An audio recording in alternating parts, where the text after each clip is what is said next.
an appeal in the matter of Helliwell versus Entwistle. My lady, my Yes, lord, Miss Clinton. I appear today on behalf of Mr. Entwistle, along with my junior Miss Newman Saville, who appears today pro bono. The wife, Miss Helliwell, is represented by Lord Fergus, King's Counsel, and Miss Palmer. As you are aware, by my client's notice of appeal of the 7th of March of this year, 2024, he appeals the decision of Mr. Justice Francis of 16th February, who, having upheld the prenuptial agreement signed by the parties on the 12th of July 2019, save as to the provision of the husband's needs. Thereafter, he purported generously to assess the husband's needs in the sum of £455,000 before rounding down to £400,000. And in particular, he declined to award the husband a sum for housing outright or otherwise, limiting his provision for housing to rent of a property in Dubai for 2 years. The trial took place between 5th and 9th February 2024, and in respect of the wife's application, the first for financial remedy having been issued on 16th September 2022, and the second for a notice to show cause why the prenuptial agreement should not be upheld. That was dated 9th November 2022. And it was the wife's case that... Sorry, 9th of November 9th November 2022. was the notice to show So cause. some 2 months after her financial remedy application, my lady. And she asserted that the prenuptial should be determinative and that the husband's needs were met by his own resources. He had at trial contended for a lump sum of 2.4 million to include a housing fund of 1.75 million. An extempore judgment was delivered by Mr. Justice Francis on the 16th of February, which he told the parties he'd spent 2.5 days writing. At the subsequent costs and consequential hearing on the 20th of March 2024, Mr. Justice Francis ordered the husband to pay a contribution towards the wife's costs, which he assessed in the sum of £75,000, or some near 20% of his award, which he offset against the lump sum, reducing the husband's award to £325,000. The lump sum he received was less than the costs he incurred at the trial of some £450,000. By way of comparator, the wife's equivalent costs of the trial with VAT, because she lives in Dubai, doesn't pay VAT, were some £700,000.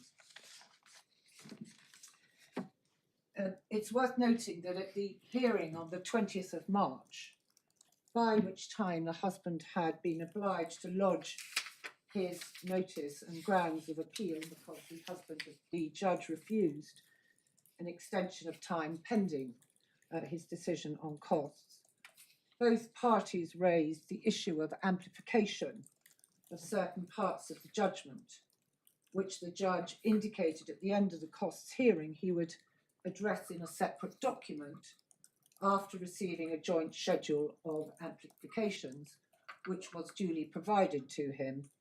To date, no such amplifications have been received. You got the schedule in the bundle? It's not in the bundle. No, I was going to say, I'm I sure have it to hand because I realised it wasn't in the Yes, bundle. I was sure I'd have read it if it had been. Yes, it's not in the bundle. I think it'd be useful if we had that, if everyone's content. You would like to have a copy of it? Yes, not this second, but Not this second. if your junior Thank you. would be kind enough to send one through to my clerk. As you are no doubt So, aware, wait a minute, so you had an agreed schedule of application, which was sent through to the judge. shortly after the costs hearing, All right, and the judge indicated in writing, in an email, in what form? he indicated at the hearing that he would provide that in a separate document, because having lodged our grounds of appeal, he didn't want to be seen, as he said during the discourse at the hearing on the 20th of March, to be rewriting his judgment. So it was sent and no reply was ever received. Was it chased? I can't answer that question. I'll ask Ms. Is it ever chased? I think there was one chasing email. Thank you. As the court is aware, there are two essential grounds of appeal. The first was that the judge was wrong to have upheld the prenuptial agreement, save as to an assessment of costs. And the second is that the purported assessment of the husband's needs on a generous basis was anything but, and that the award made by Mr. Justice Francis was outside the band of his discretion and further reduced by what we say was an inappropriate and punitive costs order. Permission to appeal was given by my lord on the 28th of August 2024. And if I can ask the court please to turn, it's in the core bundle to that order, page 95.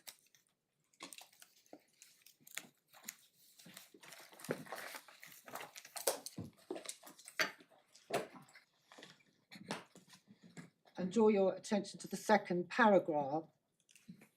Without giving any further indication as to the merits of the appeal, I'd urge the parties to consider the consequences for each of them if the appeal were to succeed and if the appeal were to fail, and to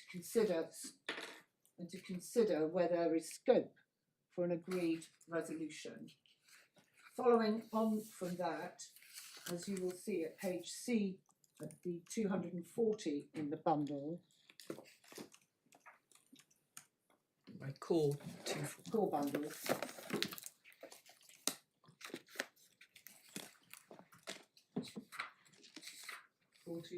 I'm so sorry, it's in the supplemental I was bundle. going to say, I think they. Is this the open offer? Forgive me. No, it's in the supplemental. 240.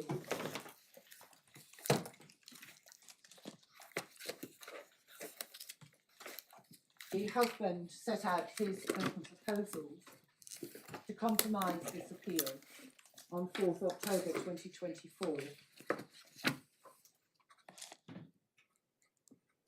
The nub of his proposal, if I can ask you simply to read the first part of the letter, is at the bottom of page 240, where it says our client's proposal is that he be prepared to compromise the appeal and accept an overall settlement of 1.75 million after deducting the £400,000 award made by Mr. Justice Francis and adding back our client's outstanding legal fees, legal costs as at the trial in the sum of 233,000. This would require a balancing lump sum to be made by your client of 1.583 million. Our client is therefore prepared to accept a lump sum of 1.583 million from your client in full and final settlement of his claim and the ongoing appeal. And the response to that is the page 242. And again, the thrust of that, the wife's proposal, the paragraph 1 at the bottom of the page, was that she proposed paying the £75,000 back in effect, which was the husband's cost of appeal. So I'm afraid that discussions towards compromising this appeal terminated there. May I then turn to the two fundamental points on the appeal? And I've tried to encapsulate them in this way. First, as to undue pressure. Was the judge correct to reject out of hand the husband's case that he was subject to undue pressure, entering into what has been termed a drop hands prenuptial agreement? Or did he err in coming to his decision by failing to take into account all the relevant facts, the parties' oral evidence, and the available documentary evidence?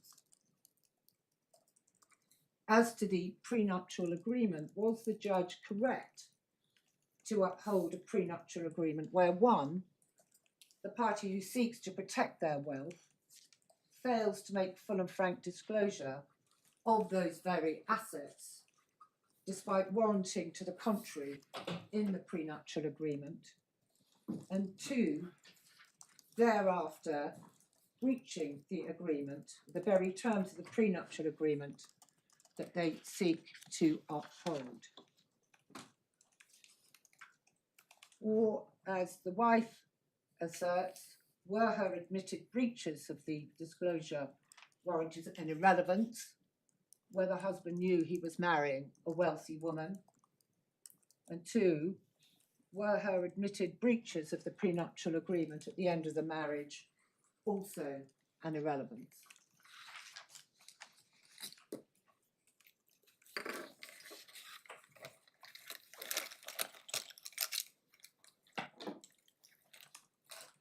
And if I can just, what I propose to do is summarise our case in each respect and then divide up our submissions into really 6 points. The points that I propose to divide them up into as follows. Firstly, the relevant provisions, to highlight the relevant provisions of the prenuptial agreement for the purpose of this appeal and the extent of the advice received by the husband. Secondly, to address the legal framework as to the requirements for a valid prenuptial agreement and undue pressure. Thirdly, to set out what are the relevant agreed background facts which we say are not readily apparent in the judgment of Mr. Justice Francis. 4, address why the prenup should not have been upheld. 5, to address the assessment of needs. And 6, to ask the question, was the award and the judge's approach discriminatory? In terms of a brief overview, if you would find that helpful before Yes. I deal with each of those points. As we have indicated, we submit that the judge was wrong to uphold a prenuptial agreement brought about at the instigation of a wealthy wife and signed on the day of the party's wedding, where one, there was significant factual and documentary evidence of undue pressure placed on the husband and exploitation of the wife's self-evident dominant position, which the judge failed fully to consider in his decision, nor, we submit, did he have regard to the appropriate legal test. Second, the judge wrongly acquitted the wife from having failed to give full and frank disclosure, despite, as I've said, explicitly warranting that she had done so. And the wife admitted disclosing only £18 million of assets and admitted assets of some 48 million. So 70% of her assets were not disclosed by her. And we submit that this constituted a fundamental breach of the terms of the prenuptial agreement and the warranties, and the misrepresentation itself should have been seen as a vitiating factor. We also challenge the finding by the judge by which he sought to exculpate the wife from her dishonesty as being wholly contrary to the wife's own evidence. Third, we submit that the husband did not receive informed legal advice, only preliminary advice without any disclosure, and that preliminary advice, as is evident from the judgment, formed the linchpin of the judge's decision to uphold the prenuptial agreement. And notably, whilst the wife's case relies, and the judgment, the decision of Mr. Justice Francis relies upon the husband having received legal advice. By way of contradiction, the prenuptial agreement records that he did not do so. And I'll come to the detail of the relevant prenuptial provisions in a moment. We also submit that the wife's further fundamental breaches of the prenuptial agreement at the end of the marriage should not have been dismissed by the judge as irrelevant. And instead of seeking to address matters in accordance with the prenuptial agreement, which she was seeking to uphold, by way of mediation in advance of issuing proceedings, instead the wife issued threats of the utmost gravity to force the husband's removal from the home by the Dubai authorities if he did not vacate within 2 days, and within 2 weeks, in further ignoring that provision, she'd issued a petition and a financial application, and thereafter, steadfastly, despite the efforts of the husband's then solicitors, refused to entertain any form of mediation in clear breach of paragraph 32 of the prenuptial agreement. And whilst the judge found this to be a flagrant breach of the prenuptial agreement, he did not consider that it impacted at all on the validity of the prenuptial agreement. And then as to... Well, it wouldn't have affected the validity of it. I think what you're just saying is it was a serious breach. Which It was a shouldn't be serious disregarded, breach. But it doesn't affect the validity of it.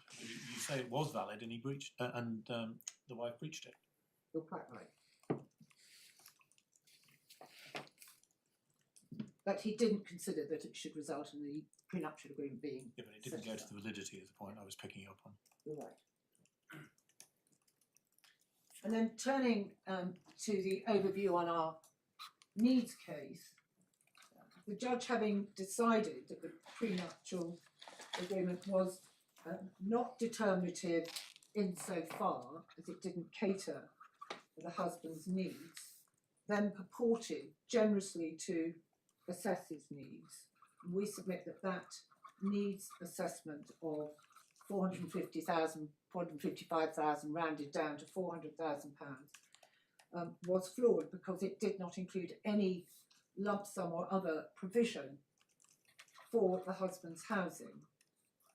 And that provision, that needs provision, was subsequently, as I've already indicated, reduced by a further punitive costs award, leaving the husband with some £325,000.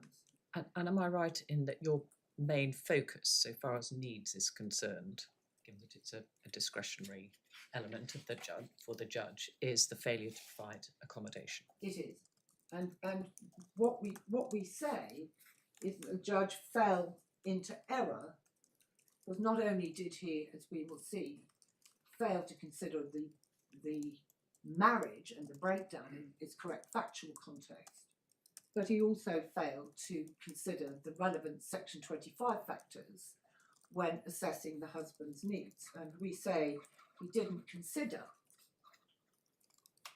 within his judgment, the parties' resources, the disparity within those resources, the length of the relationship,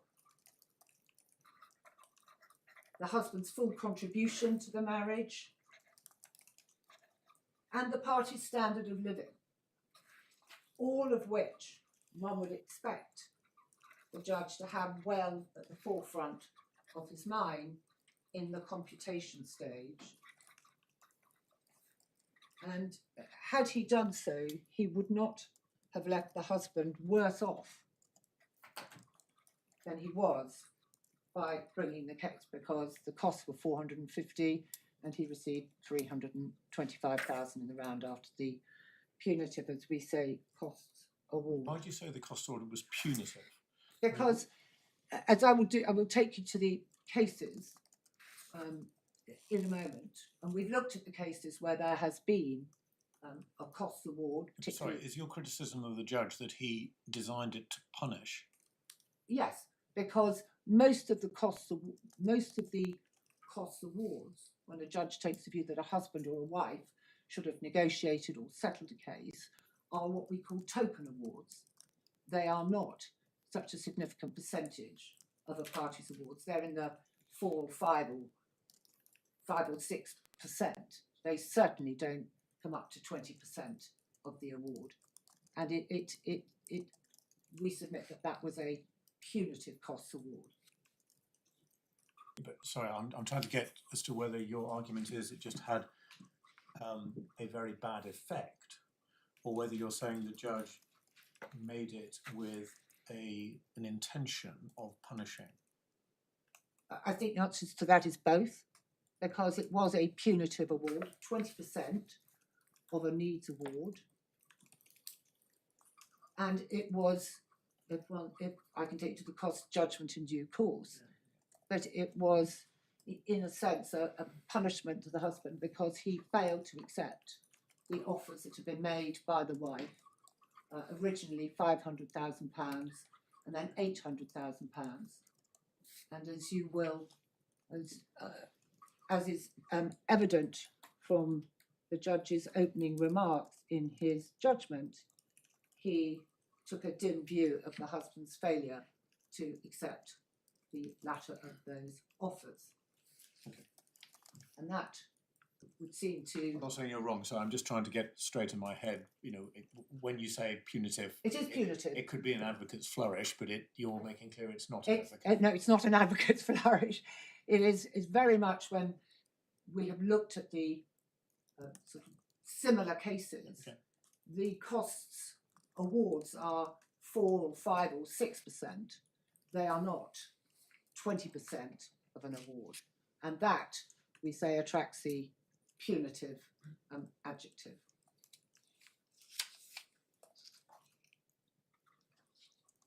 And we also say the judge fell into error and was guilty of gender discrimination, despite reciting a warning to himself to guard against such discrimination. We say he failed to heed that warning. And we submit that had the position been reversed, it is highly improbable that he would have acquitted a husband from such a serious breach of non-disclosure as to 70% of his assets, or acquitted a husband's flagrant breach of the prenuptial agreement at the end of the marriage, resulting in a wife being forced to leave their home in 2 days and their place of residence, that was Dubai, after 8 years, or that he would have so ungenerously assessed a wife's needs in the particular and prevailing circumstances of this case after a 6-year relationship. So that is an overview of the way that we put our case. Very helpful, thank you, Ms. Bowden. Can I then go back to my 6 points and to highlight the relevant provisions of the prenuptial agreement? And if I can take you please to the supplemental bundle, and page 267, what we have is the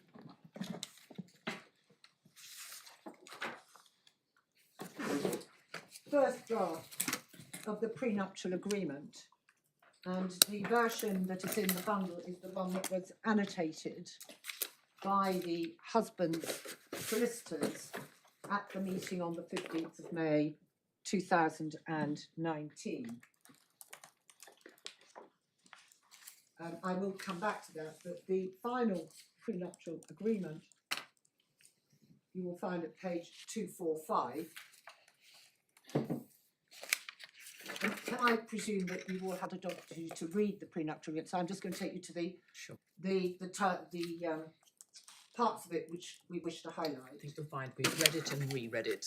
I thought you might have done. Can I first take you please to paragraph J, and that's at page 249.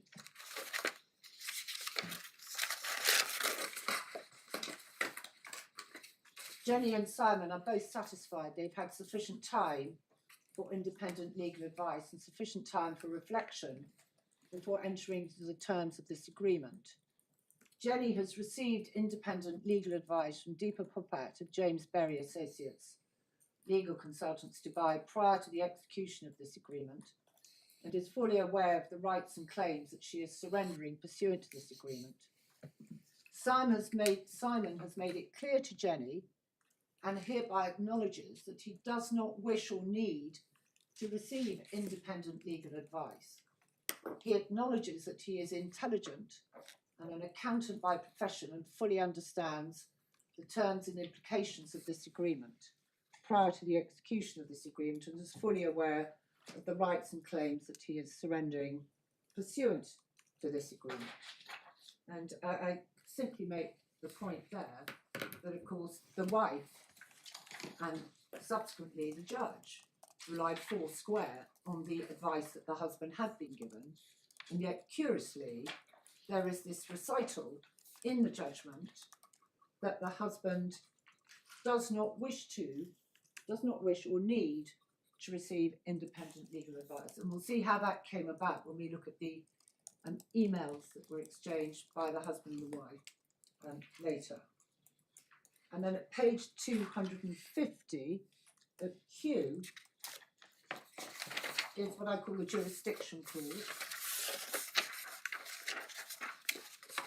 Jenny and Simon agree that this agreement should be governed by and consulted in accordance with the laws of England and Wales. If any application has to be made to a court pursuant to this agreement or relating to the dissolution of their marriage, and the courts of England and Wales have jurisdiction at that time, and the courts of one or more legal jurisdictions also have jurisdiction to entertain the application, Jenny and Simon agree that they intend the courts of England and Wales to deal with exclusively with such an application. And it's as well just to deal with both jurisdiction clauses. There is a further jurisdiction clause at page 256, so it could not be clearer, at paragraphs 33 and 34. Paragraph 33, this agreement should be governed and construed in accordance with the laws of England and Wales. 34, no proceedings in relation to the marriage should be commenced in any jurisdiction other than that of England and Wales. So the courts of England and Wales do not have jurisdiction to entertain the proceedings, etc. So it is crystal clear as to where jurisdiction lay in respect of those three paragraphs. And then if we can go back please to page 250,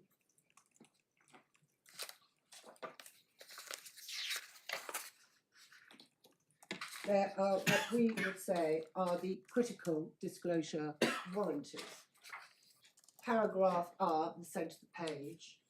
Jenny and Simon have fully and frankly disclosed to each other their financial resources and liabilities, which are set out in summary form in appendices A, B, C, D and E to this agreement. Both Jenny and Simon recognise that the disclosure provided to date, each to the other, is not completely detailed, but each acknowledges that such disclosure has been substantially complete in all material respects. And on this assumption, they each voluntarily and expressly accept the disclosure provided by the other as being sufficient to enter into this agreement. And they both waive any rights to further disclosure or inquiry. In particular, Jenny and Simon have not sought to have and do not wish to have any further valuations of the various assets contained in appendices A and B. And can we just pause there and go to appendices A and B? Appendix A is to be found at page 258.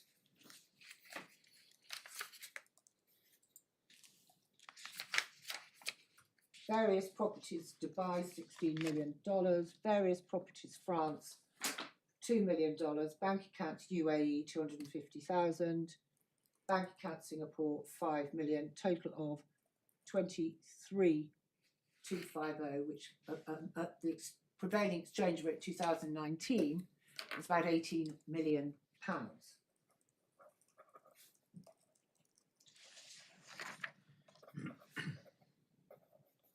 And then for the sake of completeness, I ought to take you to the husband's disclosure on the following page. Bank account with NatWest, UK premium bonds, flat in Salford, and then 1/3 share in a family villa, £1 million. It's actually been put in there at £1 million, but it was 1/3 of £1 million, so that's just incorrect. Oh, right, okay. And then Appendix C lists the joint assets that the parties had prior to the marriage. The origin of that was that the husband had about £300,000 worth of savings. The wife agreed to match it, and it was placed into joint names. And then D It's from is that account that the seed corn for your lay clients trading came, precisely. and but 50,000 went back. Yes, you're absolutely right. And then page 255, if we can return to the body, please, of the prenuptial agreement. Paragraph 28, agreement as to severability of clauses. The invalidity or unenforceability of any provision of this agreement will not affect the validity or enforceability of any other provision of this agreement, and any invalid or unenforceable provision will be severable. And I draw particular attention to that because Mr. Justice Francis, in his judgment, purports to claim that there is in fact a clause in the judgment that acquits a party from the consequences of a breach. But he is mistaken, and I'll take you to that part of his judgment, but I just wanted to flag that up. And then finally, at page 256, there is the mediation clause of paragraph 32, referral to alternative dispute resolution mediation. Any dispute arising out of this agreement shall, in the first instance, be referred to a family law trained financial mediator to resolve any issues prior to initiating divorce proceedings. We say that that could not be more clear. And of course, we have to remind ourselves that it was the wife's lawyers who drafted this prenuptial agreement, and it was the wife's lawyers who had carriage of this agreement, and it was the wife's lawyers who made the very modest amendments to this agreement.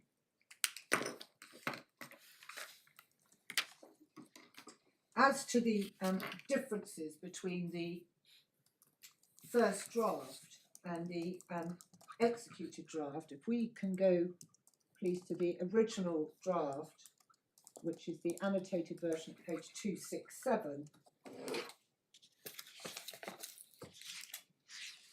and we can see the original paragraph J, the disclosure section, at page 271. And that, apart from the amendment of the, or the provision of the appendices. Sorry, just let me catch up there. So I'm now at page 267. 271 Yeah. is the clause J, which is the what I call the independent legal advice section, and that was the original draft of it.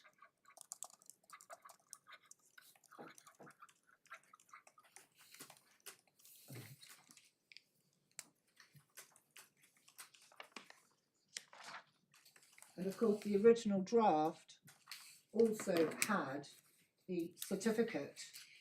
Yep. If one goes to page 285, the lawyer's certificates, at that stage of the original draft, it had the lawyer's certificate in respect of the wife at page 285, and for the husband at page 286.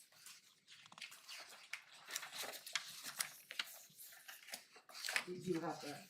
Yes, And that, of course, was not included in the final version for reasons that you will appreciate. So that deals with the first point. The second, turning to the second point which we wish to address. That is the legal framework for both a prenuptial agreement and as to the operation of undue influence. Now, this court is going to be very familiar with the case of Radmacher. Can I take you, please? 2/3 of the court. Very Well, familiar. well, I'm going to presume your lordship is reasonably familiar. I think that's a fair assumption. I wouldn't say so. Can we go please to the core bundle? Forgive me, the authorities bundle.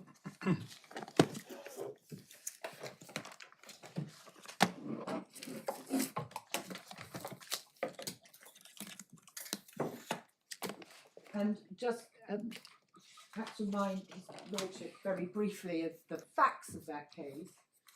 There was the wife was the wealthy party.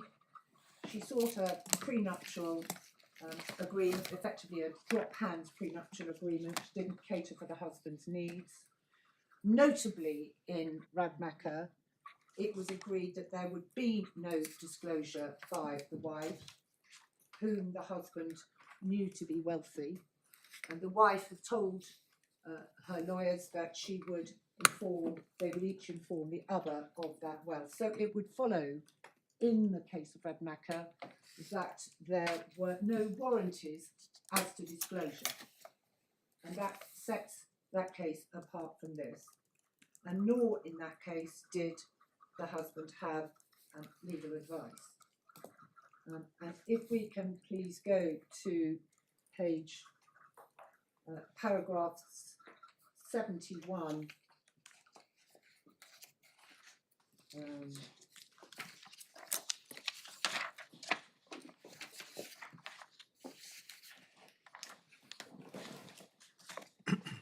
Page 45. Yes.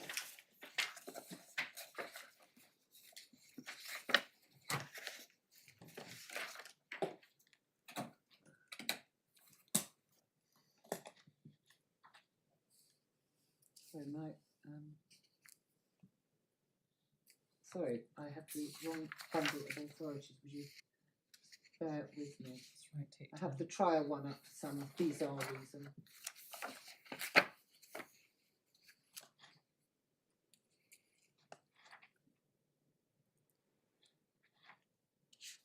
Yes.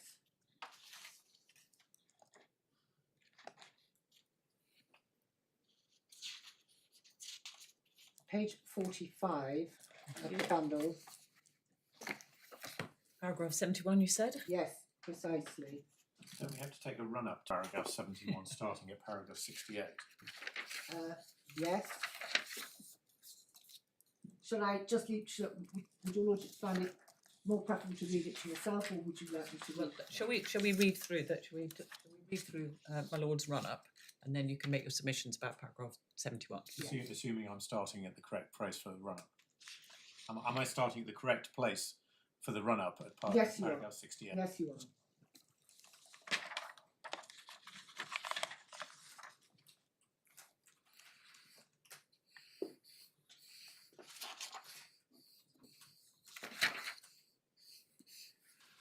I wonder if it might help if I just made one point. There is a reference in 69 to the consultation document. That's actually the 1998 consultation document, as opposed to the Not the subsequent. 14. Was that the second one? Was it 2014? Yeah.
had my run up, thank you. So 71. Yeah, paragraph 71, in relation to circumstances attending the making of the nuptial agreement, it's commented Lord Justice Ormerod in Edgar and Edgar, though made about a separation agreement is pertinent. It's not necessary in this connection to think in formal legal terms such as misrepresentation or estoppel. All the circumstances as they affect each of two human beings must be considered in the complex relationship of marriage. The first question will be whether any of the standard vitiating factors, duress, fraud, or misrepresentation is present. Even if the agreement does not have contractual force, those factors will negate any effects the agreement might otherwise have. But unconscionable conduct, such as undue pressure, falling short of duress, will also be likely to eliminate the weight to be attached to the agreement, and other unworthy conduct such as exploitation of a dominant position to secure an unfair advantage would reduce or eliminate it. And then paragraph 72, the court may take into account a party's emotional state and what pressures he or she was under to agree, but that again cannot be considered in isolation from what would have happened had he or she not been under those pressures. The circumstances of the parties at the time of the agreement will be relevant. Those will include such matters as their age and maturity, whether either or both have been married or been in long-term relationships before. For such couples, their experience of previous relationships may explain the terms of the agreement, may also show what they foresaw when they entered into the agreement. What may not be easily foreseeable for less mature couples may well be in contemplation of more mature couples. Another important factor may be whether the marriage would have gone ahead without an agreement, without the terms which had been agreed. This may cut either way. If the terms of the agreement are unfair from the start, this will reduce its weight, although this question will be subsumed in practice in the question of whether the agreement operates unfairly, having regard to the circumstance prevailing, the breakdown of the marriage. And then we go down to paragraph 75, fairness. Before you go on to 75, can we go back to 71? Yes.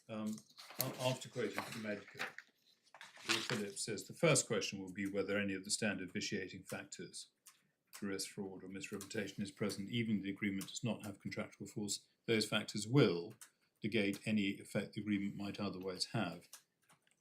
You'll be taking us or helping us as to the issue of misrepresentation, because just reading those two sentences on their own might suggest that if there is misrepresentation, that will negate any effect the agreement might otherwise have. We are saying, we are going to submit, my lord, that the warranties that the wife made as to her full and frank disclosure constitute a misrepresentation, which should have negated the effect or the validity of the prenuptial agreement. And I will take you to the authority, particular Cummings and Form, which is very helpful. Mr. Justice Mostyn deals with the standard of disclosure for any type of agreement. I think it would be helpful to look at that now. No, I just wanted to flag that up. But there is no double standard or no two standards of disclosure in respect of any agreement, whether it be a consent order or a D81, disclosure in a D81. In each of them, you are having to declare it's a full and frank disclosure. The lack of full and frank disclosure is the bane of the family division. That is what causes, I would submit, most of the issues, and certainly most of the issues when it comes to the setting aside orders.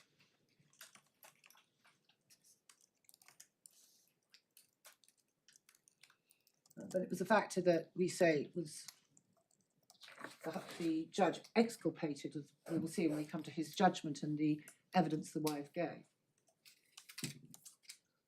And then fairness, I'm not going to read out paragraph 75, but of course the top of page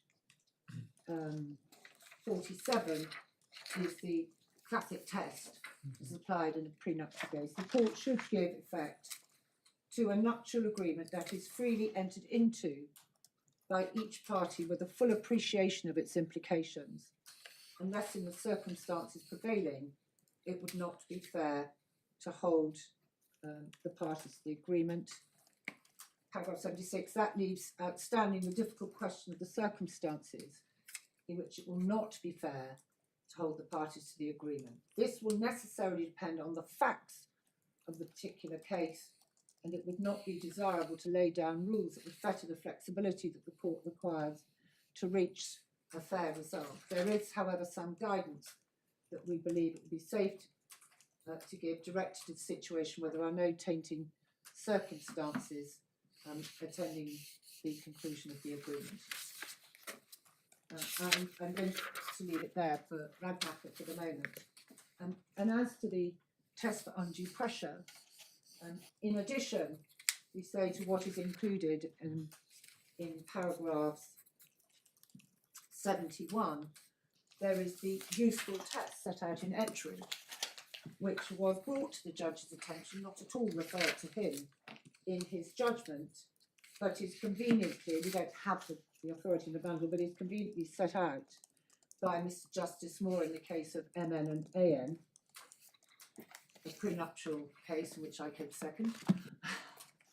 And you'll find the relevant passage at page 467, paragraph 57.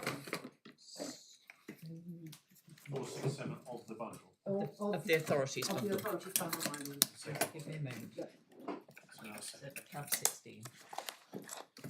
And this, the avoidance of doubt, was included in the husband closing skeleton or husband closing submissions at the trial. So it was brought to the judge's attention. No, I've read them. In relation to undue pressure, Ms Bangay refers me to the decision of Royal Bank of Scotland and Ettridge, etc. And What as paragraph follows. are we on? At page 467, paragraph 57. Thank you.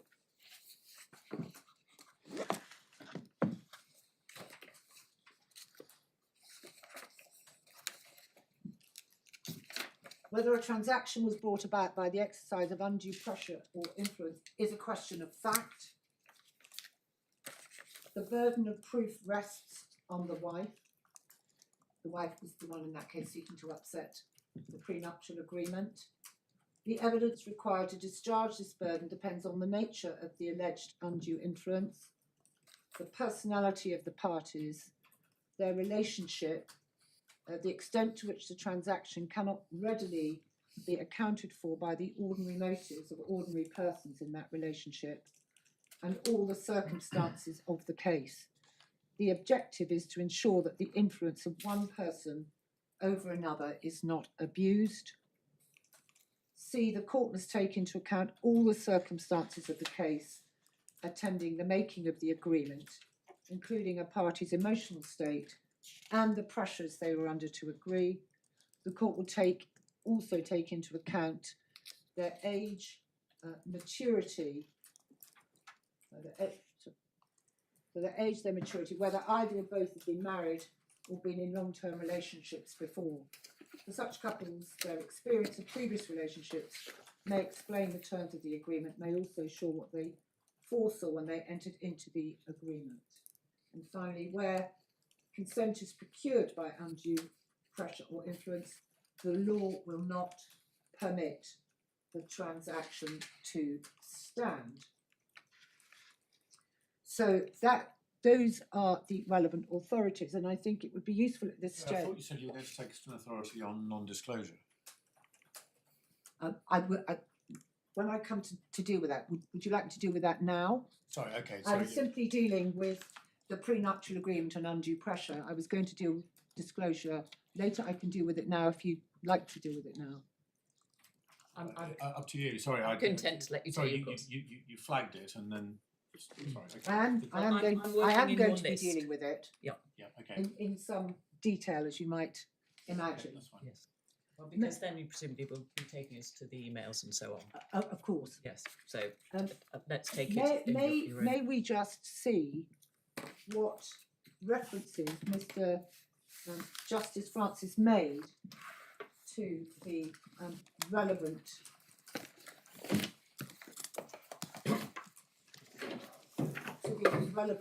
law.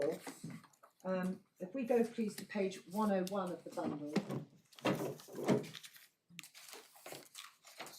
I'm going to take to all relevance, all the references that he made. So 101 at paragraph 22. Ms. Bangay correctly also draws to my attention this: the court must, in this case as in all cases, avoid any form of sexual or gender discrimination. Much has been written about the decision of the Supreme Court in Granatino and Radmacher. Would the result have been different, people ask, if Mr. Granatino had been the wife and not the husband?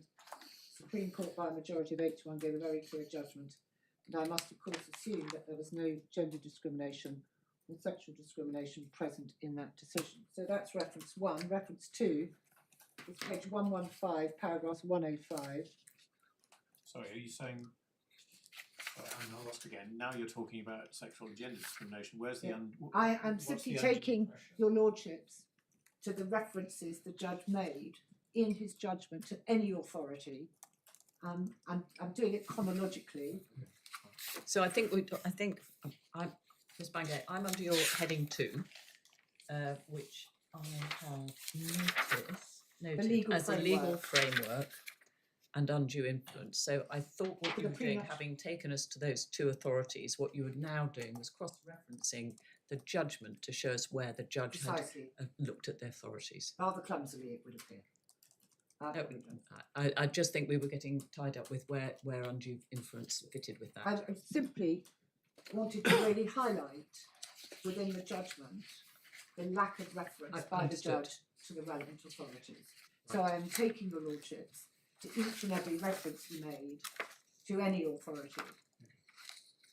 All right, so we're 105. 105 and 106. I've thought very carefully about whether it is unreasonable pressure for a spouse to say, if you do not agree to sign this, I will not marry you. Baroness Hale gave a forceful dissenting judgment in Granatino and Radmacher, and a lot of people probably agree with what she said, that marriage is different, this is not the way marriage should be. But it's very clear I have to follow not the one dissenter, but the 8 judges giving the majority judgment. And then again, page 118. Well, then at 106, because you Yes, referenced this in 105 your and skeleton 106, argument, yes, at 106, You're quite right. you referenced the fact Yes, I that the don't- judge anchored all his decision in Radmacher and didn't go to the other. That's right, yeah. And you can imagine with Mr. Harrison and myself, the judge was not short of the authorities. It's 106, and then if we go please to page 118, paragraph 121. It's hard to think of anything that could be clearer in terms of the advice that the husband received. He had the opportunity, did he not, refusing to sign the agreement. It might have ended the relationship, or they might have stayed living together and not married, but he made that choice. There's no point in having these agreements, and I'd be riding roughshod over the decision of the Supreme Court in Granatino Radmacher if I did not give regard to this prenuptial agreement. And then again, at the page 119, paragraph 129, Mr. Harrison reminds me that the prenuptial agreement in this case was drafted and signed a decade after the seminal decision of the Supreme Court in Granatino Radmacher. The husband is, as I record, an extremely intelligent man and a man who's experienced in preparing and understanding documents. In my judgment, had he been asked at the time he signed this agreement, what do you think will happen if your marriage ends after 3 or 4 years, whether with no children, he would have been bound to reply, having read the document, received the advice he had from Hall Brown, under the terms of the prenuptial agreement, I'm not entitled to claim anything from Jenny. And then finally, at page 120, at paragraphs 132 and 133, again reference to Radmacher. In Radmacher, the famous words of the Supreme Court there, repetition, that is the test that we looked at a moment ago. And in paragraph 133, then Mr. Harrison in his document sets out a number of cases, including the decision of Mr. Justice Peel and HD and WB, where he distilled the principles into a series of statements. However, I'm not going to delve into the reinterpretation of that case by the judges, but will stick with the headline point of the Supreme Court. And so those are all we can find in terms of references in the judgment to the relevant authorities, despite them being exhaustively brought to the judge's attention by Mr. Harrison and myself. In fact, it says in Radmacher the famous words of the Supreme Court bear repetition. They're not actually the words of the Supreme Court at all. Aren't they the words of the Privy Council and MacLeod and MacLeod? They are. Yeah. Just out of it, I mean, that's a bit of an anarchic point, but that's said in the that's referred to by the Supreme Court in the context of fairness, on the assumption that the prenup is otherwise binding and not vitiated by any of the other factors. Your Lordship's right. It happens occasionally. I think Twice it's an already. occasion in my life. So, I think that was an exercise worth doing, because we say it really underscores the judge's lack of legal discipline when it comes to approaching the evidence in the case as against the test that he should have applied. Well, picking up my Lord's point, what your, as I understand it, your submission is or the point you're seeking to make in going through the judge's judgment is that his analysis of the law is, I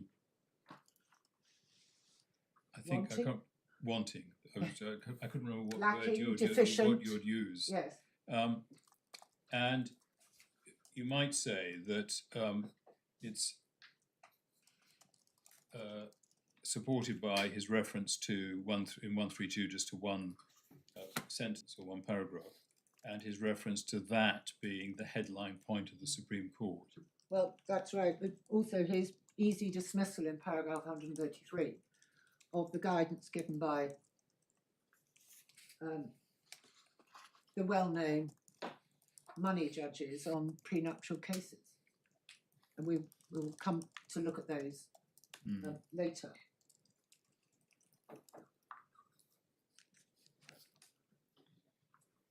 Can I now move on and deal with number 2, which is, we say, the relevant facts which are important and central. Should number 3. Just to be clear, I mean, those words echoed by the Supreme Court. Let's I'm not making a point now, but they are in the context of a discussion of fairness on the assumption that you've got a prenup which isn't vitiated by any of the earlier factors, which have been precisely, referred yeah. to in Yeah. more. Because vitiation comes first and fairness comes second. Yeah. Because, yeah. Okay. So, number 2 in my list was the relevant facts, which we say are simply not in the judgment and should have been. And had they been, they would have weighed in the judge's determination. I think number 3 actually. Number 3, you're quite right, Yeah, yes. yeah. So 3 facts that you want to highlight. What I'm going to set out is what we say should have been in a summary at the beginning of the judgment of the facts against which the judge made his decision, and they're simply not affair. The wife had lived in Dubai for some years. Her father, Neil Helliwell, was an exceptionally wealthy businessman. The husband moved to Dubai in 2014 to work for KPMG with his first wife. That marriage having failed and the husband divorced, in January 16 he had joined PwC as an associate director, and he met and formed a relationship with the wife in August 2016, which the wife accepted was from the outset an exclusive and committed relationship. Sorry, Miss Bangate, just so that I'm not scribbling this all down frantically. This is largely set out in the background. In your It is skeleton argument. largely set out, but I'm conscious that I need to set the scene. No, I'm not asking you not to do it. I'm No. just wanting to It's largely cross-reference set it to out myself. in our skeleton, yes, because it was one of the points made that these are salient facts missing Yep. from the judgment.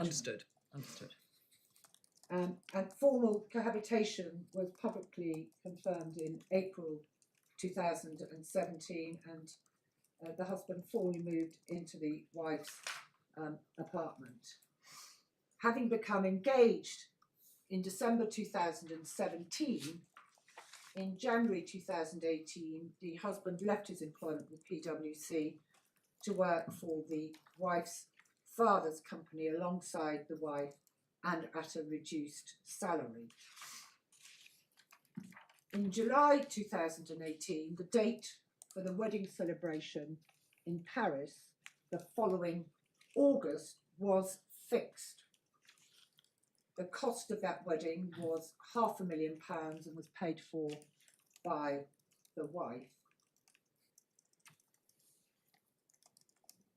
And it was on the understanding there would be a civil wedding in advance of that.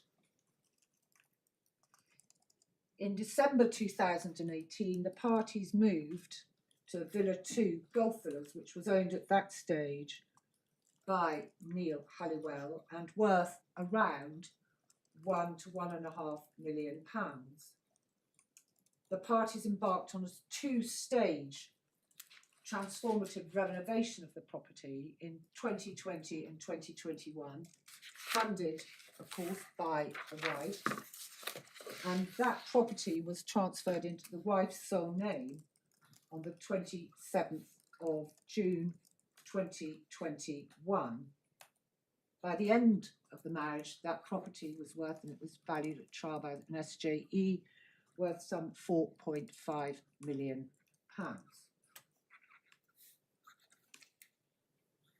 After a family meeting not attended by the husband in December 2018, the issue of a prenuptial agreement arose for the first time.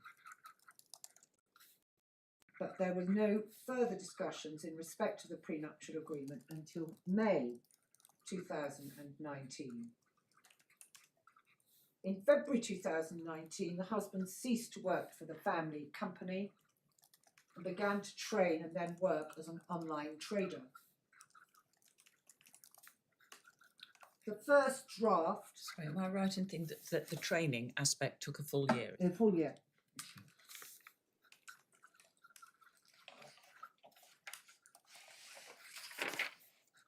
The first draft of the prenuptial agreement was prepared by the wife's Dubai solicitors, James Berry, and sent to the husband on the 14th of May, without disclosure, as we know. And on the 15th of May, he had it's been referred to as a 1-hour phone call with solicitors at Hall Brown, Judith Klein, but in fact, as we've seen from the invoice, it's 0.8 of an hour. Thereafter, there was a series of emails as between the husband and the wife's solicitors, which we'll revert to in more detail, which were not addressed at all in the judgment. The final second version of the prenuptial agreement was sent to the husband on the 18th of June with the wife's disclosure. The wife collected the final version of the prenuptial agreement, which had been signed by her solicitor on the 27th of June 2019, and thereafter it wasn't produced for the husband to sign until the day of the civil wedding in the Seychelles on the 12th of July, which wedding, as we know, was followed by the Paris celebration in August. Turning to the end of the marriage, there were difficulties in the marriage, which resulted in the husband going to Spain in April 2022, returning to Dubai in May 2022, where he lived in a hotel while the parties underwent marriage guidance counselling, whereafter the wife invited the husband to move back to the home, albeit not to the marital bedroom. The wife left the home on the, the husband was required to revoke his work visa, which had underpinned his employment status in Dubai, on the 11th of August, the day he returned to live at the home at the wife's request. The marriage formally ended when the wife's solicitors, James Berry, wrote a letter to the husband on 24th August requiring him to vacate the home within 2 days, failing which the wife would deploy the Dubai authorities. And that was followed up 2 days later with an identical threat. The husband left Dubai, leaving all his belongings in storage. That letter also threatened, the wife threatened to issue proceedings in Dubai for maintenance should the husband not agree to a consent order mirroring the terms of the prenuptial agreement. So those are the facts we say should have been recited in the judgment, and the bulk of them were not. And one has to read through the entire judgment to collect the odd salient fact here and there. So we say the judgment was deficient in its failure to do so. So moving on now, why do we say the prenuptial agreement should not have been upheld? We say as to the vitiating factors, they comprise, as we discussed a moment ago, misrepresentation in terms of disclosure and undue pressure. And we say that when the judge assessed the husband's complaint as to undue pressure, he first placed it into no factual context at all. He took no account of the legal test he had to address, and we've seen that that's self-evident from the judgment. And so in so doing, he failed to place the facts and circumstances leading up to the prenuptial agreement in any sensible form. Nor, we submit, did he give any weight to the wife's obvious dominant position. And whilst the judge rejected or discounted the various assurances which the husband claimed were given to the wife, he failed to address the husband's evidence in respect of some of those assurances. It was simply ignored or not mentioned. And we say the judgment was also to be criticised because in his analysis of the legal advice the husband was given, he focused solely on the attendance note of the one phone call that the husband had, and neglected to take into account the critical, we say, documentary evidence and evidence of the pressure applied to the husband by the wife as to the provision of disclosure. And fifth, we say that the wife's admitted failure to give full and frank disclosure, was not only a misrepresentation but a fundamental breach of the prenuptial agreement, was wrongly rejected by the judge as a reason to invalidate or upset the prenuptial agreement. And the sixth point is that despite criticising the wife for what he described as a flagrant breach of the terms of the prenuptial agreement to mediate for commencing proceedings, he wrongly rejected that, again, as a reason or further reason not to uphold the prenuptial agreement.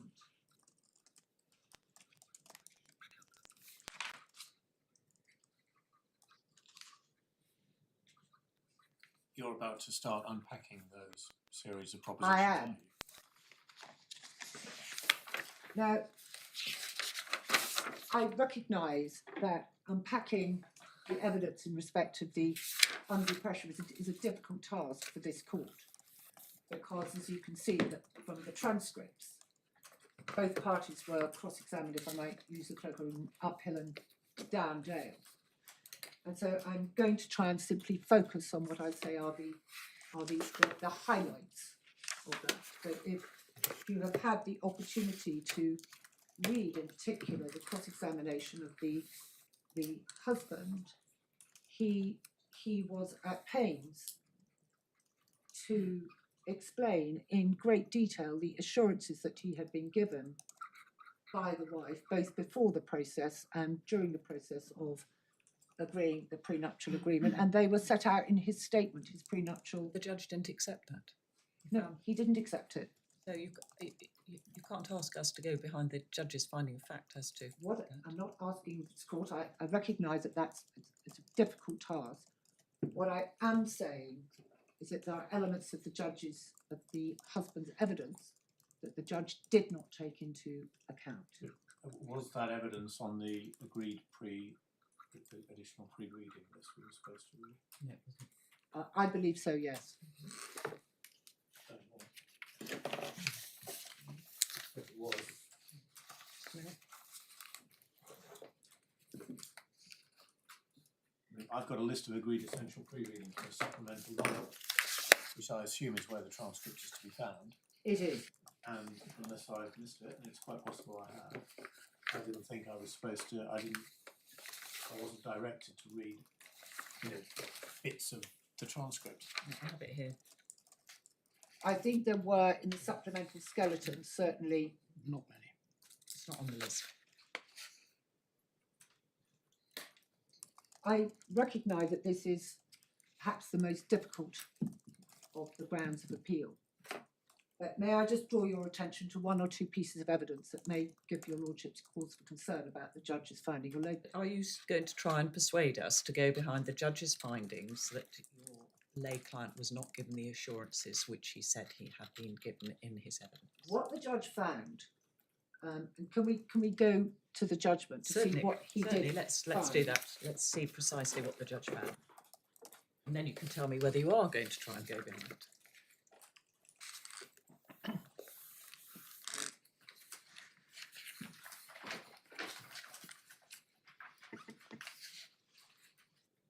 It's all the business about you're a Helliwell, you'll be fine. It is. I think. Page 120.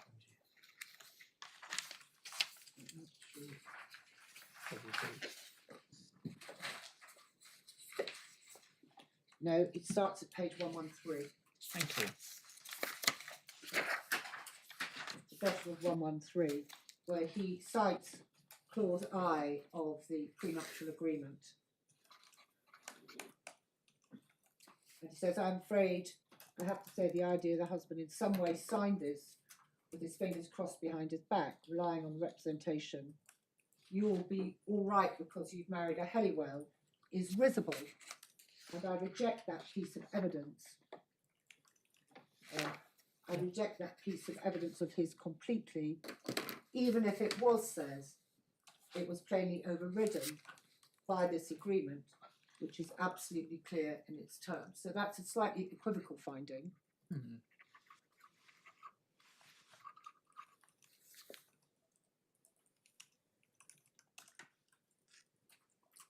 And Well, then, no, he says he rejects the evidence. I'm so sorry. Sorry, he says, I reject the evidence. And he was Yeah. saying, even if he was wrong about that, he makes a Yes. finding, but says, even if I was wrong about that, the agreement would have overtaken And it. then at 119, paragraph 129, Thank you. and it's really the relevant part is over the page, top of the page 120. The husband's answer was that he'd always be a Helliwell to be looked after, is, as I've already found, absurd. And if it was said, it was absurd for him to rely on it.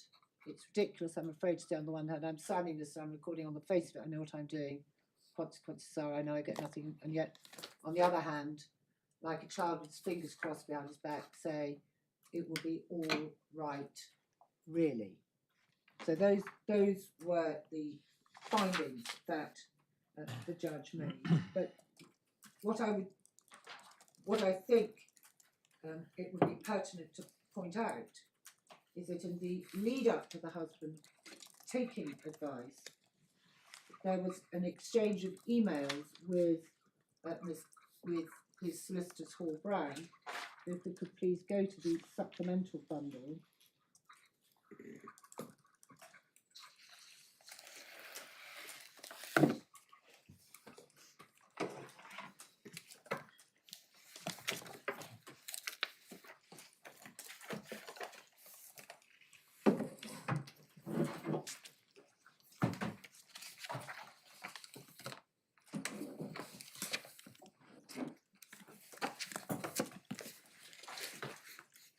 And if we go, please, to page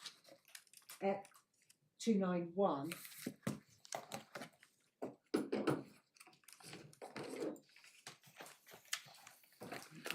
You might have to expand the page, you certainly have to in mine. And it's an email of the 12th of May, which the husband sends to Sam Hall at Hall Brown. 291. 12th May 906. 290. Oh, Sorry, actually, it's a much sorry, I different meant the one. date of the It's email, 'cause- 291. Yes, you're quite right. Because it's been, someone's It's- very it's helpfully really the blown third- it up. Second of our wedding ceremony is in Paris in early August. As I'm sure you're aware, as non-residents, we can't really get married in France. Hoping to get the legal marriage completed in the next month, either in Thailand or the Seychelles. Are you available to provide a review of a prenup arrangement which has been drafted by a law firm in Dubai under English law? I do not wish this step to become a long drawn-out process, and we agreed on the fundamentals. However, clearly I'm keen to ensure everything from a legal perspective is correct. I therefore only really need a brief red flag review of the document done by your team, i.e. what I need to be aware should I enter into the agreement as is currently drafted. And so it was saying that the husband went into the whole process of seeking advice, seeking to limit, as it were, the advice he received to a red flag review. And as we see then from the Hall Brown attendance note, Sorry, can I just want to get be clear in my mind about the chronology. So I don't wish this step to become longer. We're agreed on the fundamentals. yes, Was it accepted that the fundamentals which had been agreed was that for there to be a drop hands pre? as I understand it, yes. Yeah, that's what my Yeah. understanding was. Thank you, Ms. Bangay.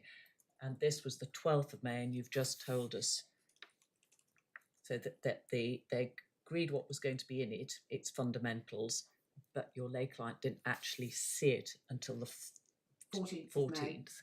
I've got that right, have I? Yes. Right, thank you.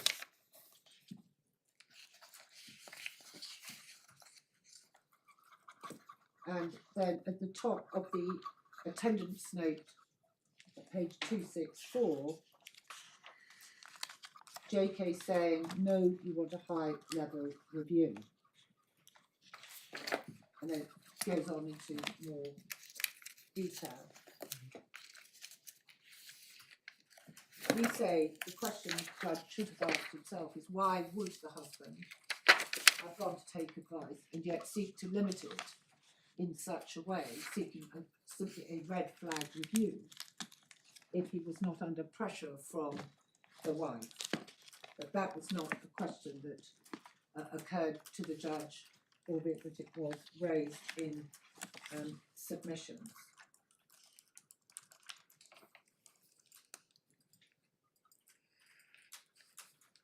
And there was a further piece of evidence that was raised by the husband, which was that he was told not to raise too many questions, keep the legal costs down, and to keep the wife's father happy. And that was put to the wife, and we can just have a look at the transcript again in the supplemental bundle at page 17.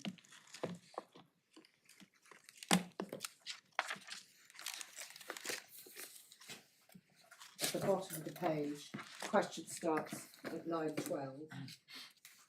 Sorry, what page again? It's page 17. Thank you. It's the wife being cross-examined. Internal page. Internal page 10, Thank you. line 12.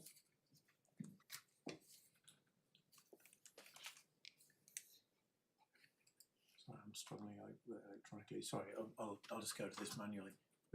Which page of the supplemental bundle do you want? Page 17. For some reason, Did it do that thing again? seems to be.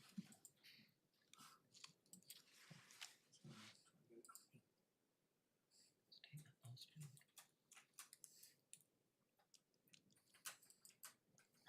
Lord has a rather temperamental computer we found over the last week or so.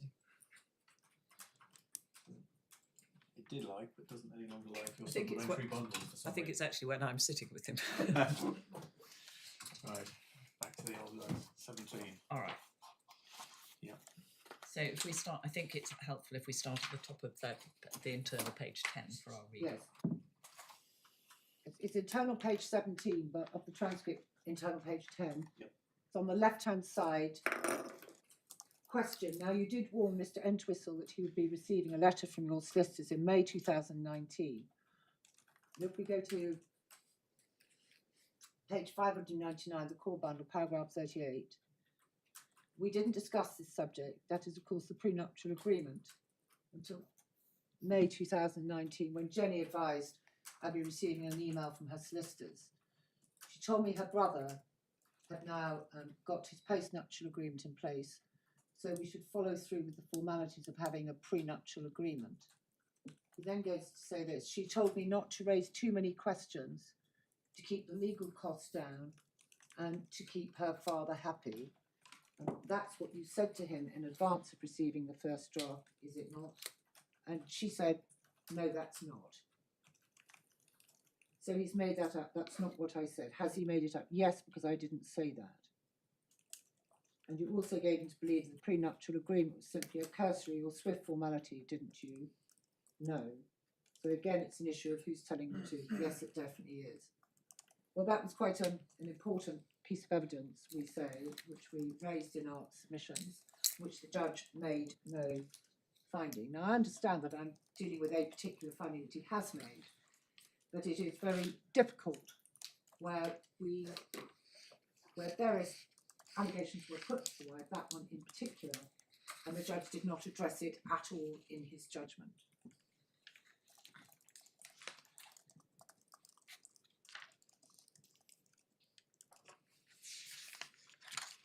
Well, what we do have, though, is the judge's general finding at 52 of his judgment. I found the wife to be honest and reliable. At no time did it seem to me she was obfuscating or trying to mould her answers to a given case. I took the view that she did the best at all times to tell the truth to court. I'm afraid I'm less satisfied that this is the case in relation to the husband. Yes. So whilst that, so we've got the general finding that the judge, in perhaps not terribly helpful terms, rejected your client's assertions about you marrying a Helliwell. This is all of a piece. Well, isn't his it? findings were coloured by his particular finding about cohabitation as one. Understood, but he then also saw him give evidence for a lengthy period of time. He did.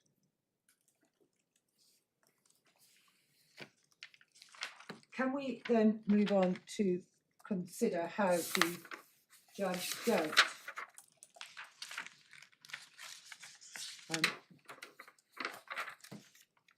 with what we say is the disclosure or the documents? So Can we just turn to the actual evidence the judge didn't include? that Because would be I helpful. think that would be But can quite you just helpful. tell us where you say this piece of evidence fits into your overall submission? Well, because it was part of the assurances given to my client. But the judge doesn't accept your lay client's evidence. No, he didn't accept you're marrying a Helliwell, but there were various pieces of evidence which he didn't even take into account. Thank you. That's a good point. Just so I'm clear, you're still on what word, undue influence or undue pressure, Yes, is that right? Which you Yes. accept is your most difficult ground. I do, because Why you, I'm sorry, without wishing to tell you how to do your job, why are you belabouring a point which you accept as your most difficult ground of appeal and not actually directing, addressing this on your best ground of appeal? Just so I'm clear.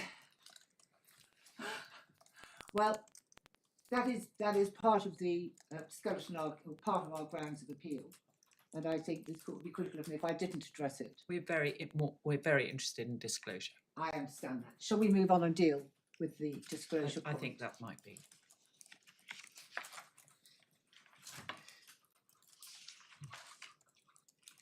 Well, the starting point, of course, is the warranties made in the prenuptial agreement. And we say that they constitute a misrepresentation that should, in any event, invalidate the agreement. And what we say is also noteworthy is that the wife was made aware by her solicitors of the consequences of non-disclosure. If we go to the supplemental bundle, page 318,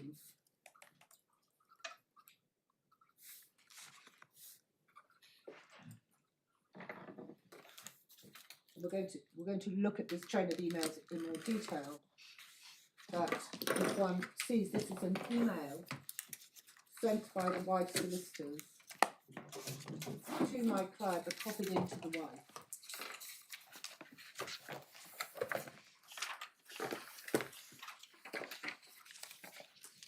Page 318. Dear Mr. Entwistle, thank you for your email. For the purposes of the UK law, the Law Commission provided a report on qualifying nuptial agreements. In order for the court not to question the validity of the agreement, they recommended that at the time of making the agreement, both parties receive disclosure about the other's finances. In instances where there has been failure to disclose the validity of the agreement, failure to disclose the validity of the agreement has been questioned by the court. So the wife can have been under no illusion as to the potential consequences because she was informed of that by her solicitors, albeit in a copy to email.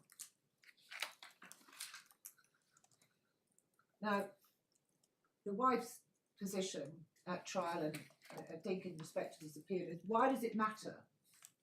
Why does it matter that the disclosure was deficient when the husband knew he was marrying a wealthy woman? And we say it matters for the following reasons.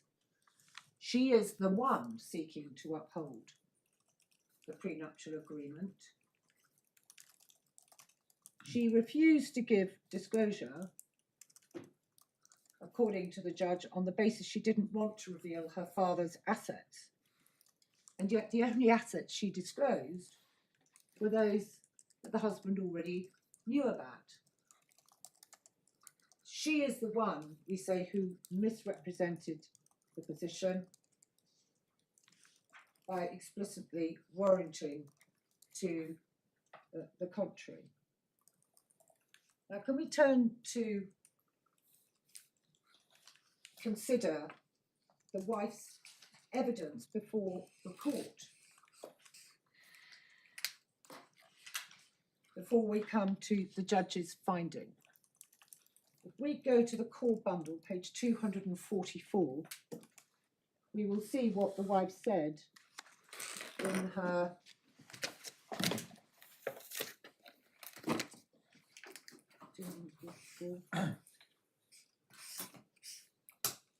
Sorry. I don't think that's the right reference. That's not the right reference, forgive me.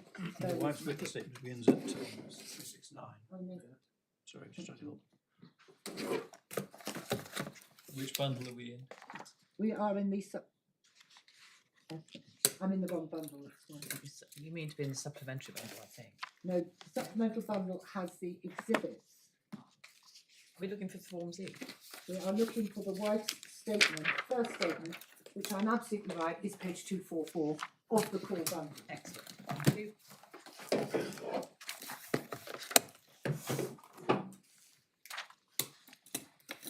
And this is what she said in her statement, and this is critical when one comes to consider the judge's findings about disclosure.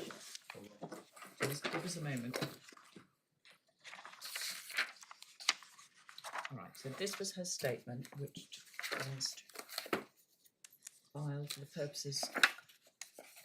This was her, her prenuptial This was her- statement, which was the 13th of March 2023. The parties were directed to each set out in a statement their position as to the prenuptial agreement. Thank you. And you're taking us to 244.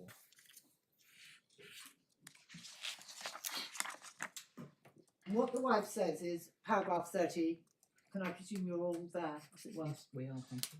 I did not consider it appropriate to set out, as part of an appendix to our agreement, shares which my father had placed in my name as a form of inheritance planning.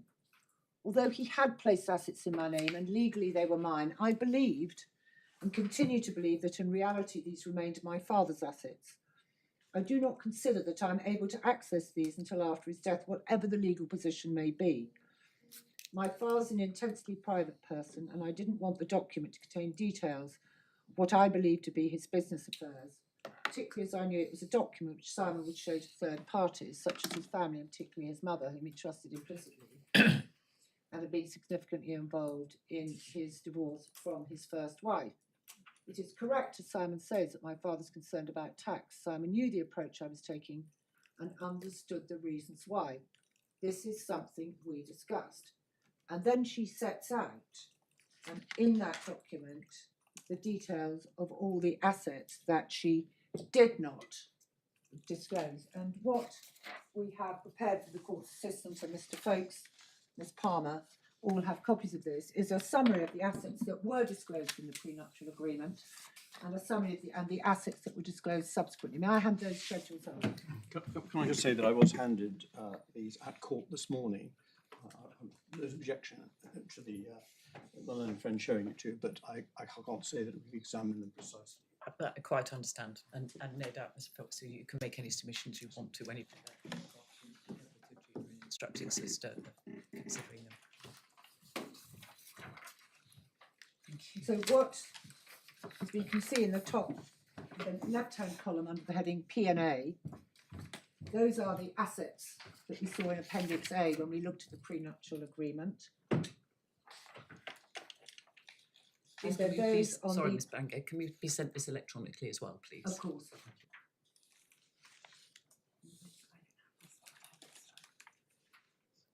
I'm going to have to do that when I'm not on my feet. In due Apparently I have course. carriage I of don't it. mean this moment. No, I have carriage of it. Thank you. And then on the right-hand side, under the heading owned but not disclosed, there are, as you can see, properties, 50% of the Wimbledon property, which was the wife's, where the wife's mother lives, and then business assets worth, we say, 47 million, which gives a total of 66 million. So we say, I think the percentage I gave your lordships earlier, there was a 70% under disclosure.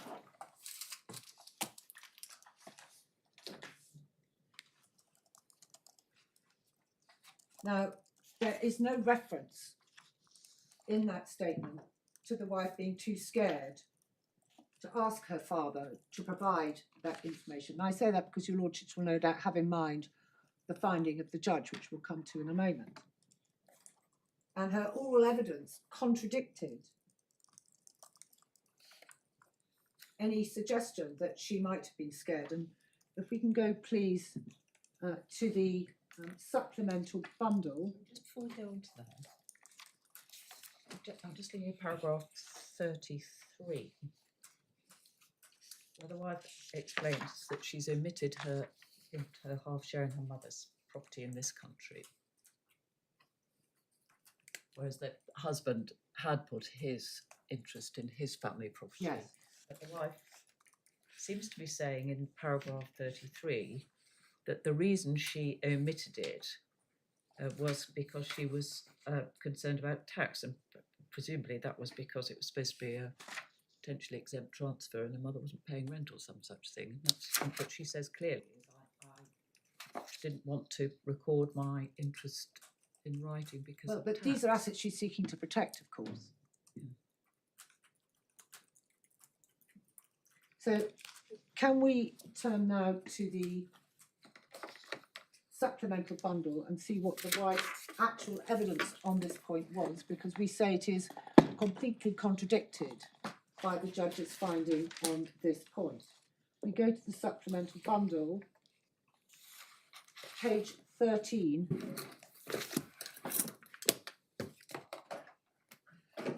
Just before we go, this piece of paper you've handed up, I think the numbers and the entries correspond, or they should be capable of being matched to a table, which I see. Yes, it's the ES2 which is in the bundle. Right, can you just give me the reference for that? Yes, It's a convenient place to put it. Otherwise it'll just float around. Miss Newman Saville will give it to me in just a moment.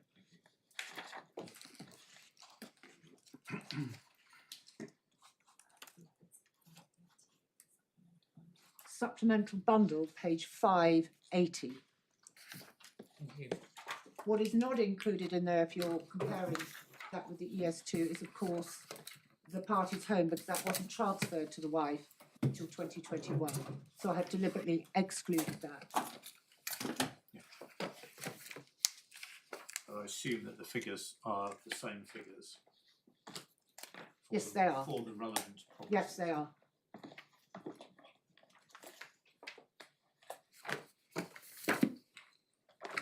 There was an issue as to JA investments, which you'll see highlighted, I think, in yellow on the ES2 from memory, where the wife chose not to put a value and the husband put a value based on rental income of some 10.6 million. As Mr. Justice Francis said in the trial, it didn't matter whether she's really worth 60 million or 70 million, but that was where the difference arose, Oh, right. as between whether she was worth 60 or 70 odd million.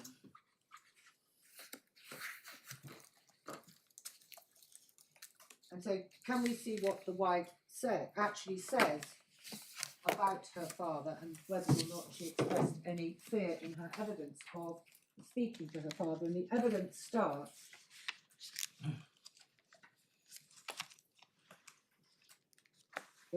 it's page 13, 64 of the transcript, line 1. You paint your father as an all-powerful, highly controlling individual. Would you say that's correct? I don't think I used the words all-powerful. Well, how would you describe him then? He's wonderful. I love my dad. Would you describe him as controlling? He is quite controlling. Yeah, he is controlling, especially when it comes to business and his businesses. He controls everything about his business. And on that line, you say that despite placing shares in a number of his businesses in your name, he keeps a tight control of those businesses. Yes, correct. And when it comes to doing his bidding in respect to those businesses, you do what he asks. Would you agree?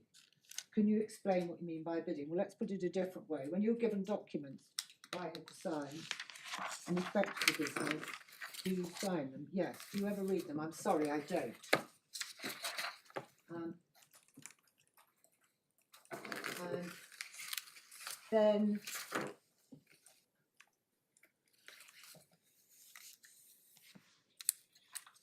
we go on.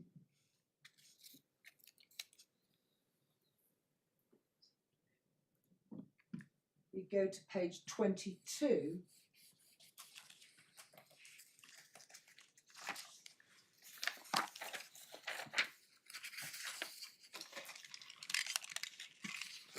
Line, page 32, deals with the issue of disclosure.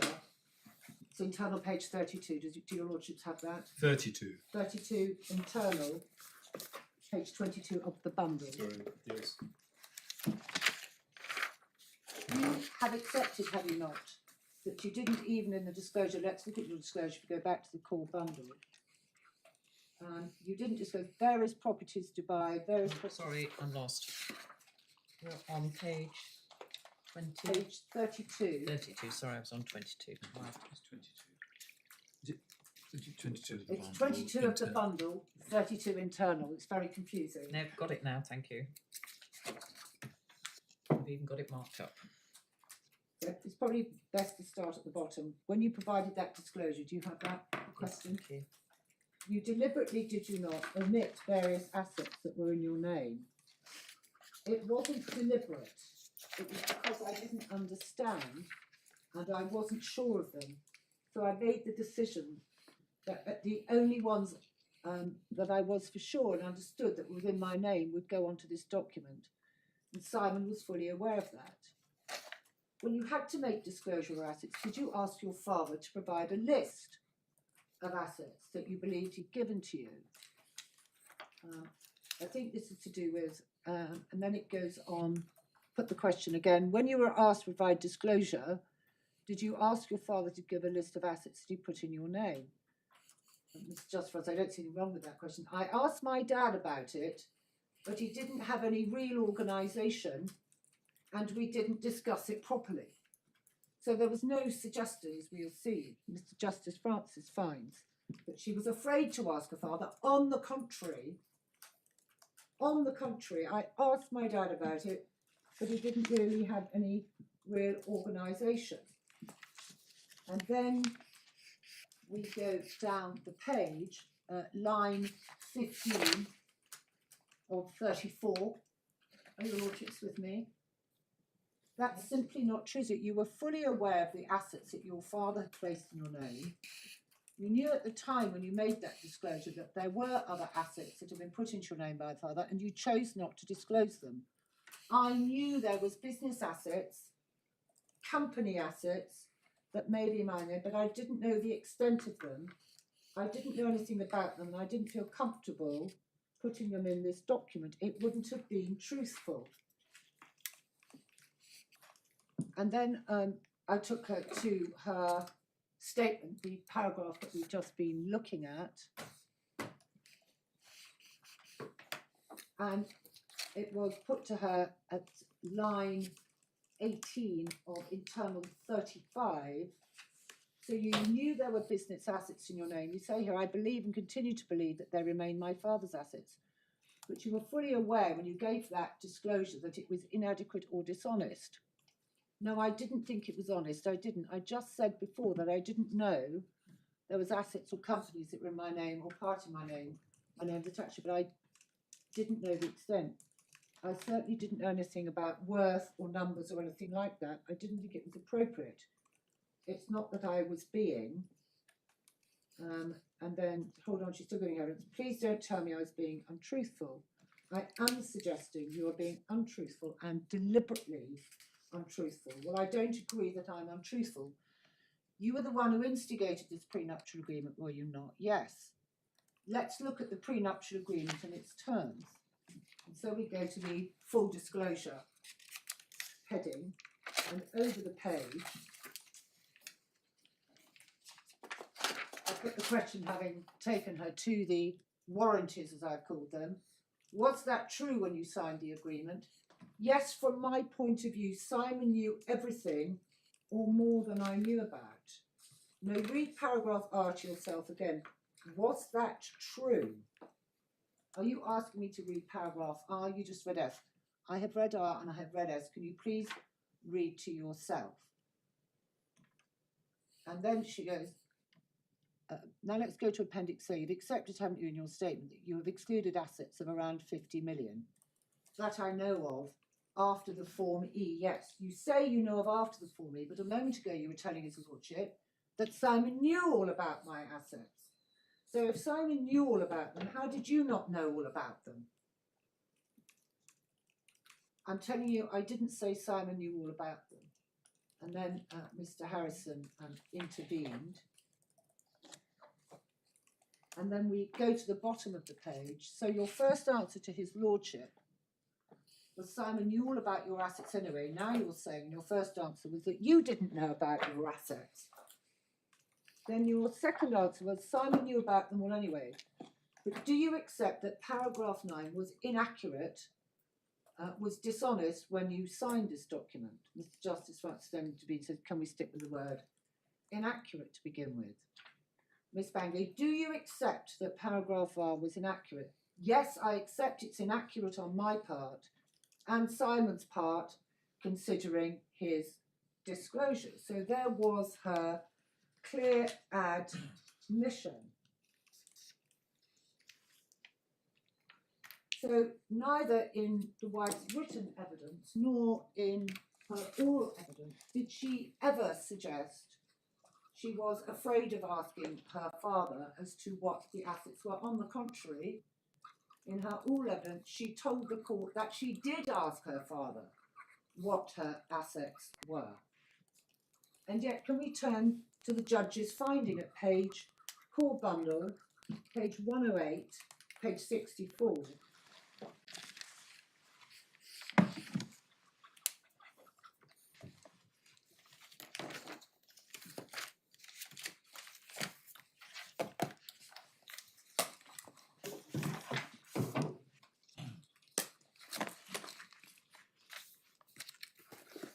you have that, my lord? Yes, thank you. It's obvious from everything that I've heard that the wife's father put a very substantial number of assets into her name, and probably the names of her siblings as well.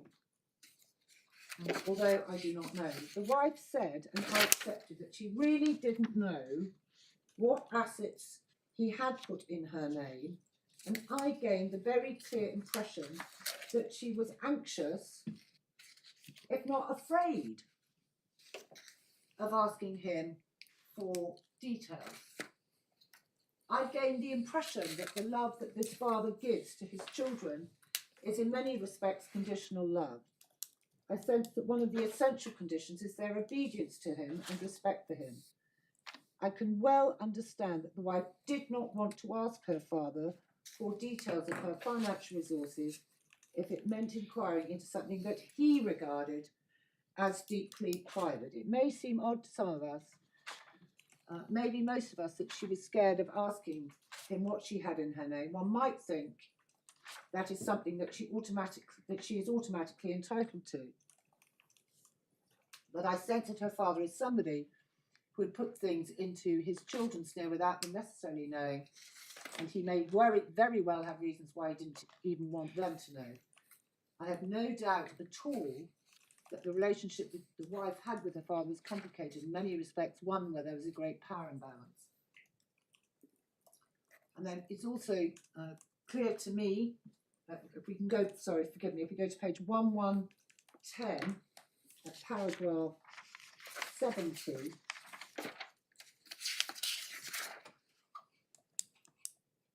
I've already referred to the wife's concern not to irritate her father or in any way to be seen to be invading his privacy, particularly in relation to his financial affairs. And I see this as a good example of that.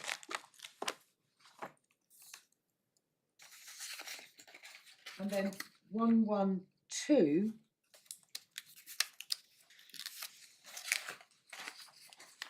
Sorry, 114, page 114, we get to You the skipped over 69, paragraph 69, which we've got through. paragraph 69. Is that right? Yep. Yes. I was actually going to come back to that, but thank you for pointing it out. We've got to read the two together. Yes. I'm not actually sure that it makes much difference to the outcome of this case or the decisions I have to make. Oh, it's that this is a napkin.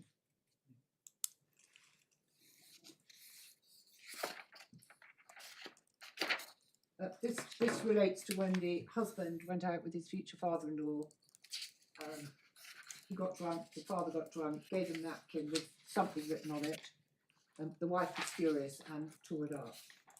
I'm not sure that it really adds much. I think what we need to go to, if you'll forgive me, is page 114.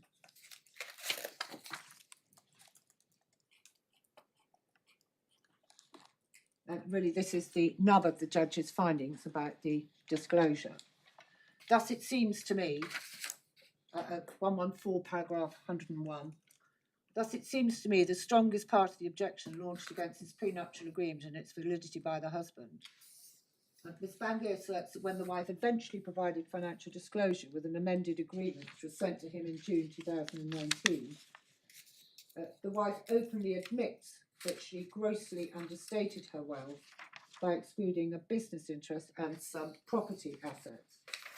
My recharacterisation of that statement would be that the wife did not know the full value of her assets and did not know the assets even that she owned or what their value was. She did not want to ask her father and risk incurring his wrath for the reasons that I set out above.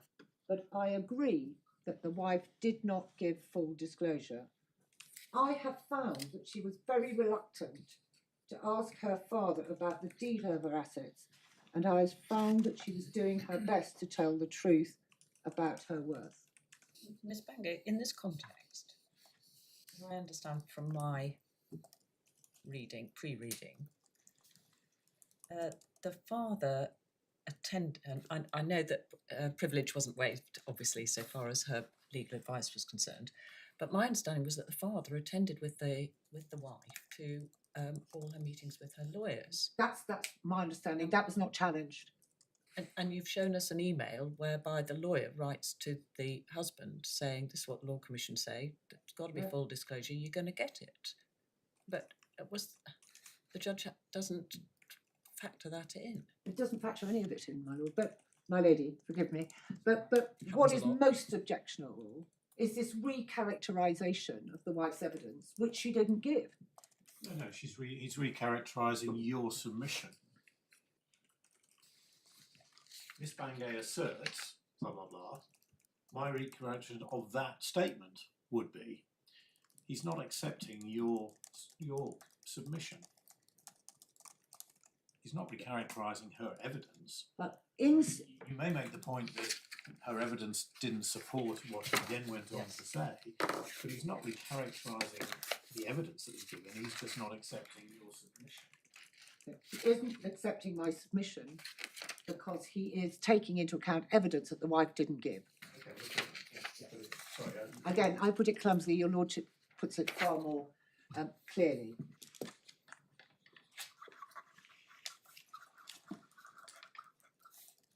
And then if we go on to paragraph 103, it's important to recall that the prenuptial agreement incorporates disclosure in summary form in appendices A and B.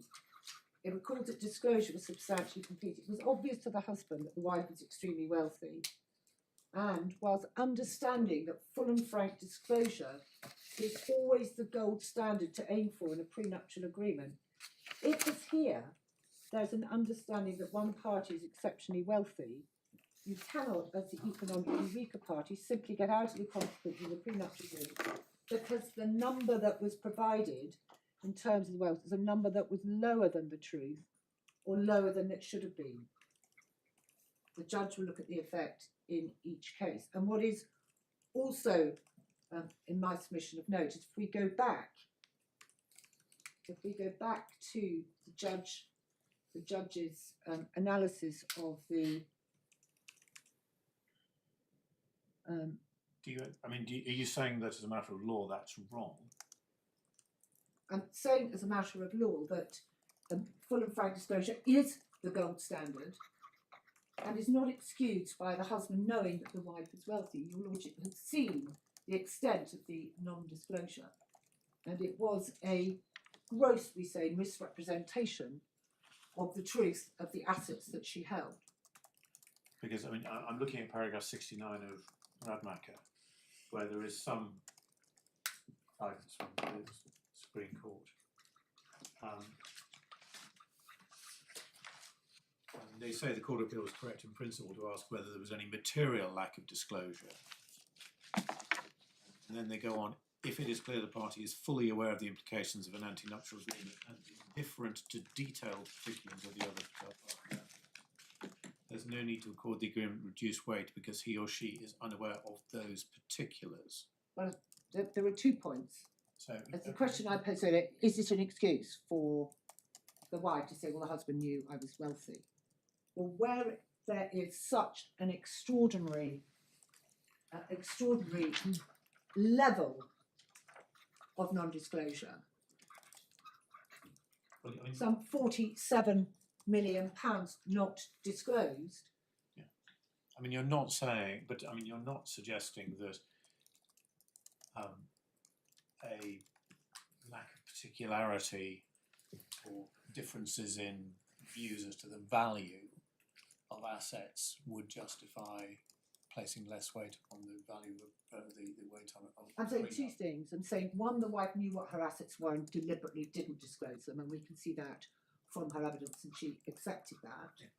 And number 2, the judge was wrong to recharacterise the position as to disclosure. And that if a wife is seeking to uphold a prenuptial agreement and she warrants that she's made full and frank disclosure, how can she warrant she's made such disclosure when she plainly hasn't? And might I pose this question? If the wife didn't want to make disclosure of her father's assets, and the husband knew about her assets that she did disclose, why didn't she amend the warranty in the prenuptial agreement to say, I have disclosed the assets which have been gifted to me by my father and which I consider to be mine, but I am not disclosing within this prenuptial agreement other assets in my name which I regard as belonging to my father. Now that I couldn't have quarrelled with, but that's not what the warranty says. So the wife had courage of this. She had every opportunity to amend the warranty, and it was obviously amended in terms of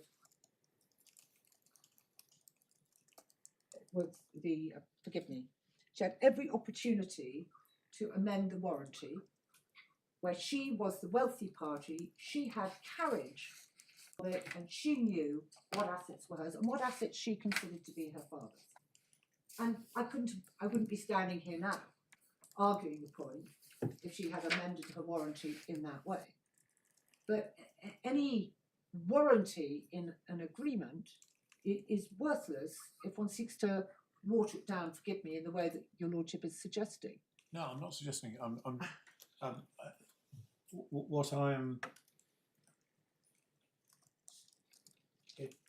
What I'm trying to do is to place it into the context the Supreme Court has set out in that matter.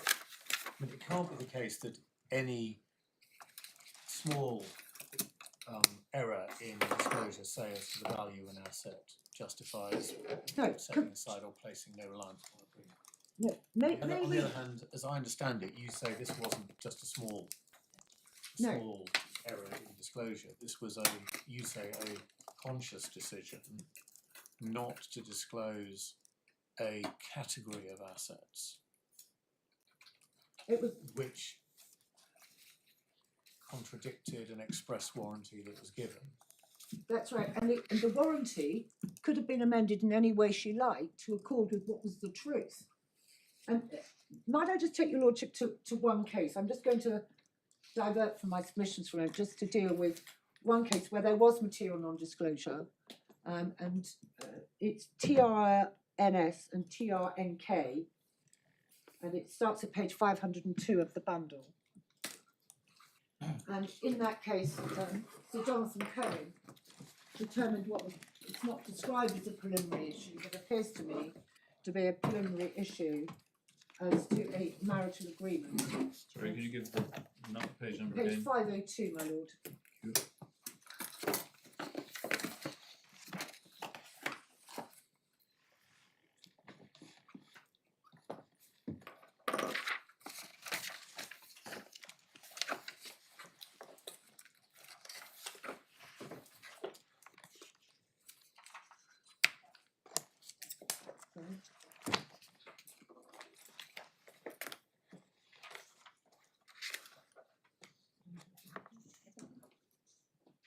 If your lordship goes to page 510, so this was as a preliminary issue as to whether the party in the case, being the husband, was guilty of material non-disclosure. And if you pick up from paragraph 27, in the middle of 510, the parties signed the prenuptial agreement on 9th April. The prenuptial agreement recorded the parties intended prenuptial agreement to be binding upon them in terms of permanent breakdown of marriage, that they considered its terms to be fair, and that they'd received independent legal advice. Of particular import are the following recitals. Each party, and if I can just let your lordships Yeah, read we'll just those. read those three. Just read those.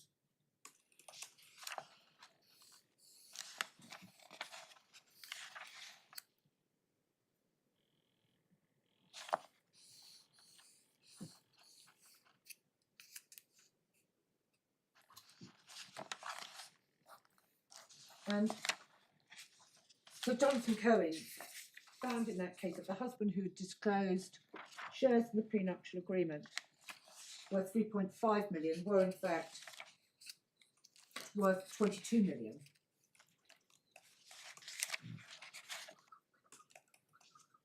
And we can see his summary of the law starting at 511.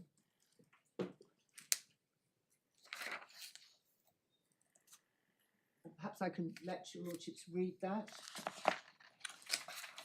My lady, my lords, so that I don't have to go back to this case, I wonder if I could invite your lordship to read those passages we've highlighted and read. That I've started. Yes, certainly. I've said That's from what the law we're on doing. 511. Happy to do that, Lord Foakes.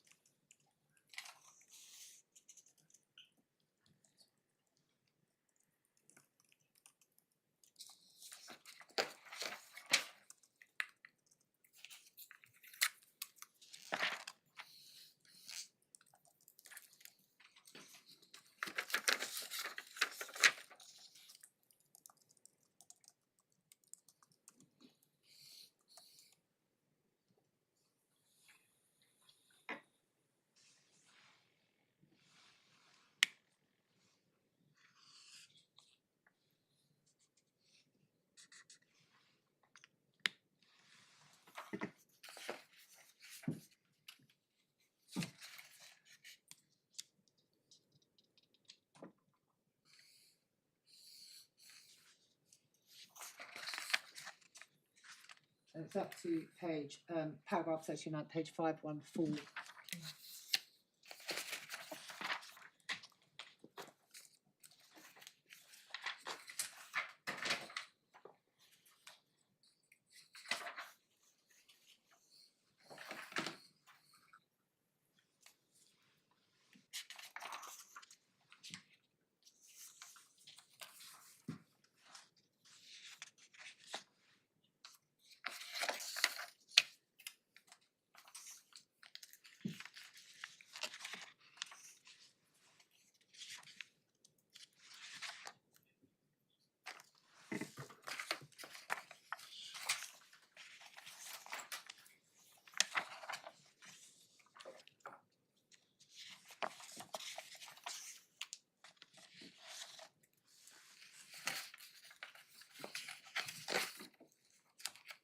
Can I emphasise paragraph 38, which is it's clear from these authorities and others that notwithstanding the ability of the party to opt out from a detailed investigation of the spouse's finances, if he wishes, the disclosure given by them must be sufficiently accurate, that it gave the receiving spouse sufficient information to make an informed judgment of the value of the family assets. He cannot escape this obligation, etc. And of course, there were the warranties in that case that he had made full and frank disclosure. And then it might be quite helpful to look at what Mr. Justice Mostyn says in Cummings and Fawn at page 527 of the bundle, authority bundle, starting at paragraph 9. Sorry, say that again. Paragraph 527 of the bundle. Thank you. 527. Thank Authority you. bundle, paragraph 9.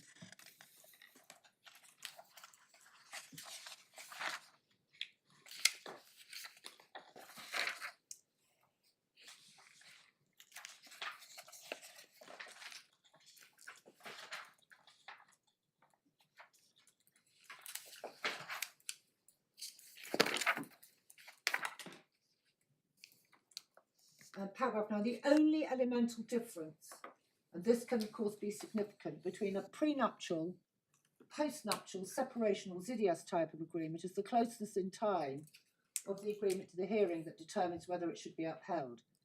Clearly, the starting point should be the same, whatever the type of agreement. The core characteristics of the court's disposal of an application about an agreement, that is a final hearing of the parties' respective financial remedy applications, where the court will consider and give due weight to the agreement. The starting point is that each court should give effect to an agreement that's freely entered into by each party with a full appreciation of its implications. Unless the circumstances prevailing, it would not be fair to hold the parties to the agreement. This is hardly surprising. The rule of law on which social order depends insists on contracts being generally upheld. Where there are no negating factors such as duress, mistake or fraud is alleged, where the repudiation of the agreement is based on the imprecise inchoate ground that it's unfair, the court's not obliged to consider the financial evidence in granular detail. It's not obliged to tabulate all the assets and liabilities and work out the precise quantitative or relative outcomes for each party under the agreement. Instead, in a fairly summary manner, the court can stand back, survey the evidence broadly and decide if the agreement meets the standard of basic fairness. And then it goes on to the usual argument. And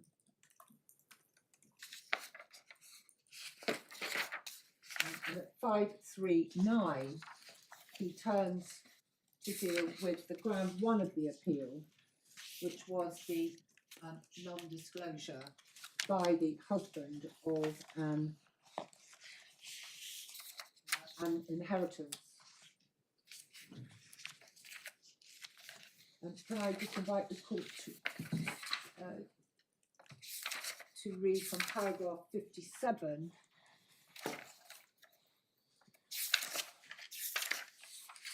and then down to 65, where I will pick up again.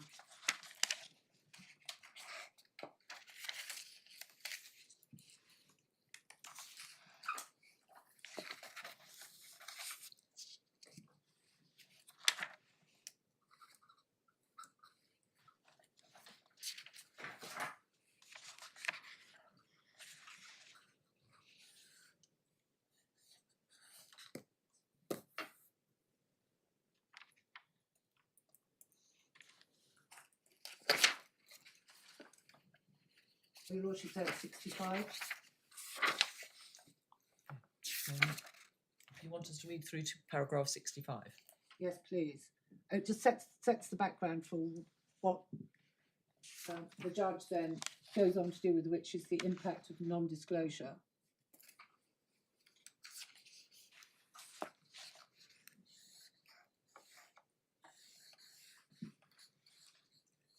Of course, he says it's equally applicable to prenuptial agreement, post-nuptial separation agreements or consent orders.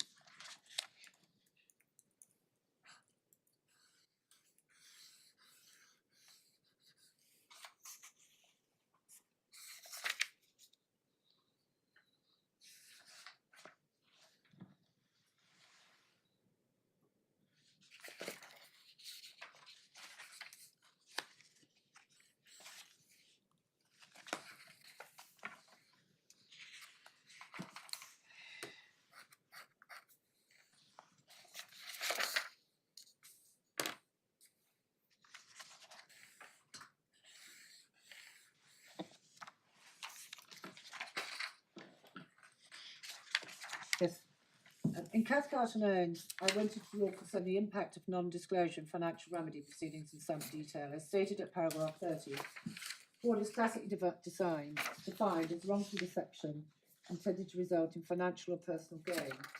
In the field of ancillary relief, the traditional grounds for seeking the set-aside of a final order are conventionally stated to include both fraud and non-disclosure. See, for example, FPR Practice Direction 9A. Deliberate non-disclosure, of course, is a species of, or subset of fraud. So both in law and morality, suppressio veri suggestio falsi, the reason for separately identifying fraud and non-disclosure as grounds for set-aside, that there are some rare cases where the material non-disclosure is an inadvertent and therefore not fraudulent. There's no doubt that the non-disclosure by the husband in this case falls within the definition of fraud. And the fixated approach by the wife to litigation is therefore to some extent understandable. And then he goes on at paragraph 68. Strictly speaking, the principles set forth in Charland and Charland apply to a consent order procured by fraud. In my judgment, they apply equally to a Zidias agreement, or for that matter, an Entwistle separation agreement, which had not been converted into a consent order by the time that balloon went up. Mr. Infield did not argue otherwise. And if we could then go to paragraph 73, the crescendo. In my judgment, the principles in Charland should be applied rigorously where non-disclosure is proved. Non-disclosure is a bane which blights far too many financial remedy cases. Litigants must understand that if they practice non-disclosure, then the almost invariable consequence will be a set-aside with costs. The exceptions should be construed very narrowly indeed. And the difference between this case and Radmacher, of course, is there was no disclosure and then it followed no warranty. TR and NS, there were warranties, there was disclosure, the judge found so.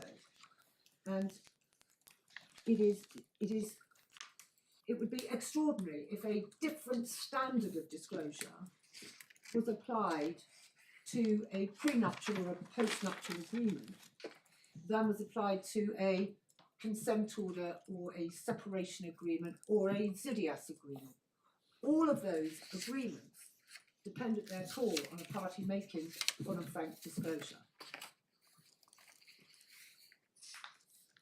And we say in this case there was a deliberate and material failure to disclose the totality of the assets by the wife and a misrepresentation by reason of the warranties in the prenuptial agreement, where she underdisclosed those assets by 40 to 50 million.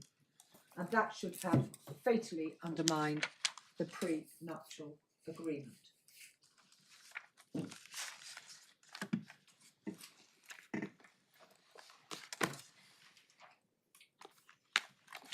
Now then move on to deal with the mediation, the breach of the mediation paragraph. I don't know whether you'd like to. Can you tie, before you do, I thought there was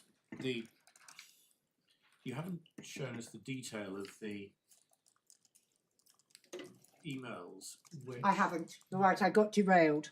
Can I take you back to that? Because although you wanted to put it under the heading of undue pressure, I'm not sure I do. I thought one of your points was that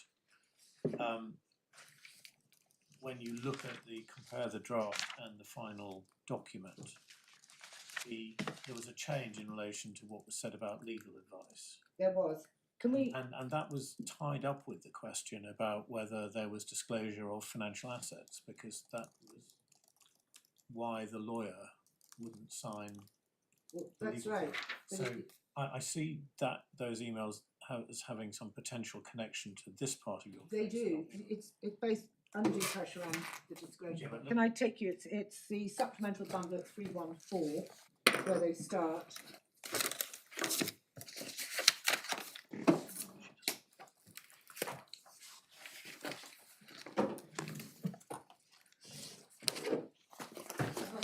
The issue of the email in the wife's sent Yes, box that's what I'm coming to. and how that all fits in, what the judge dealt with after he'd handed down his After the judgment. hearing or not. So we're starting with, 314. thank you. Right.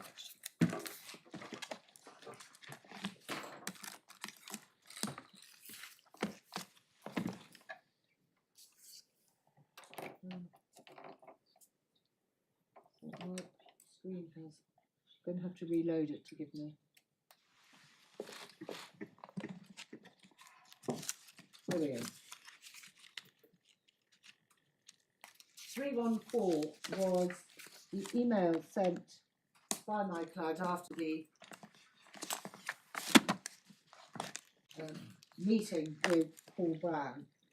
That is dated 21st May. Do your lordships have that? Yes, thank you. And it expresses his unclearness about a situation where either of them invested in a property after purchase.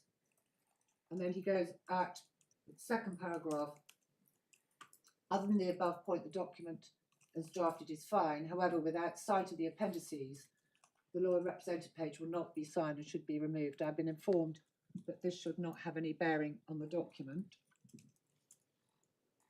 And they aren't in chronological order, unfortunately, but if we go to page 316 at the bottom,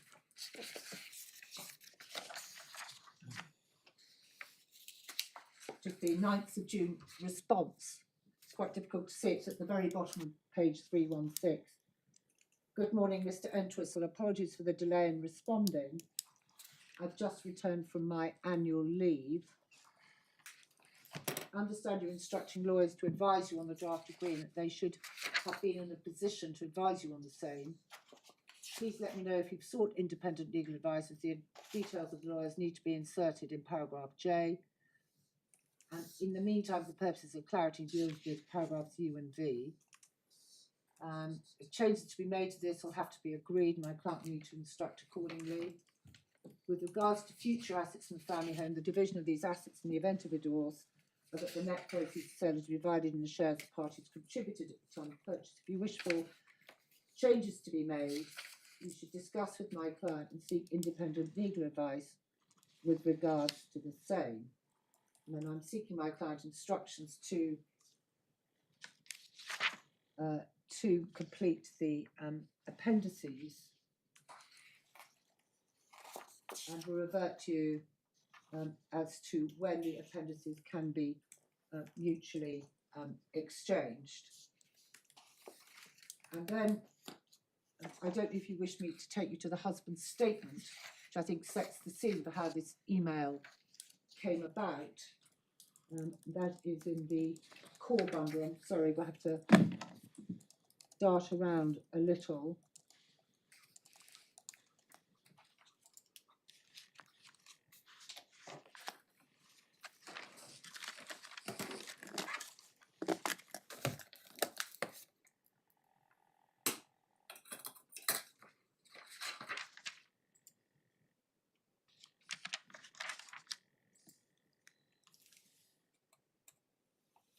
And then, yes, it's his paragraph 51 at page 234.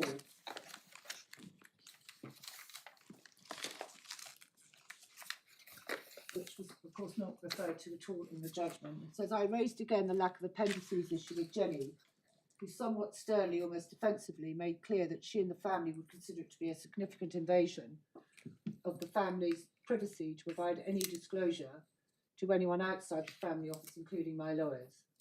She said she and her family were worried about the tax implications of a third party looking through their financial affairs.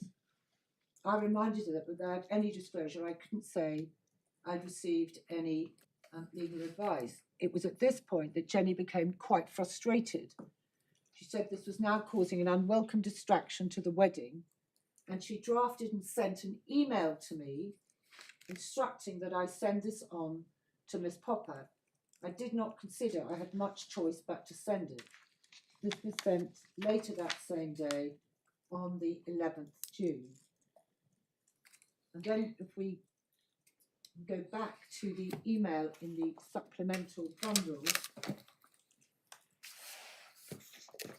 we can see the email at page 315, timed at 6:32, and it's sent from the wife to the husband.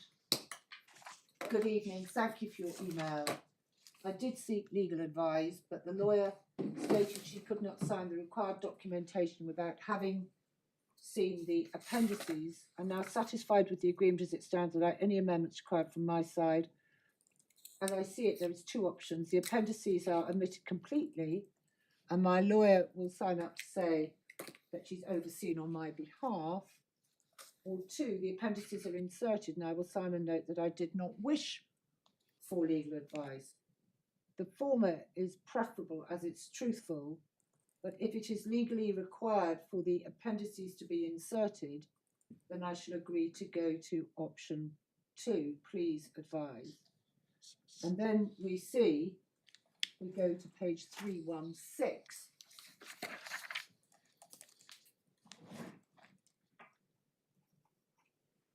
The husband effectively copy and pasting even the typos, so it's directly copied and pasted because the legal advice, there are no amends at all. It's a simple, what you might call a copy and paste job.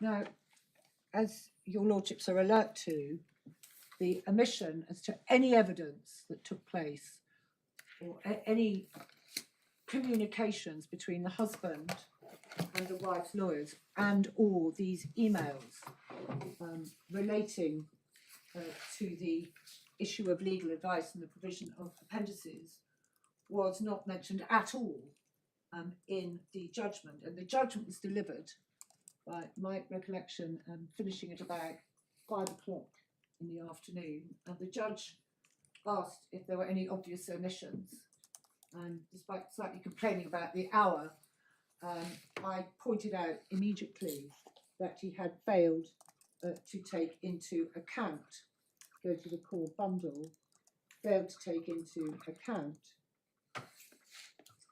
the those emails, and we find that at C130.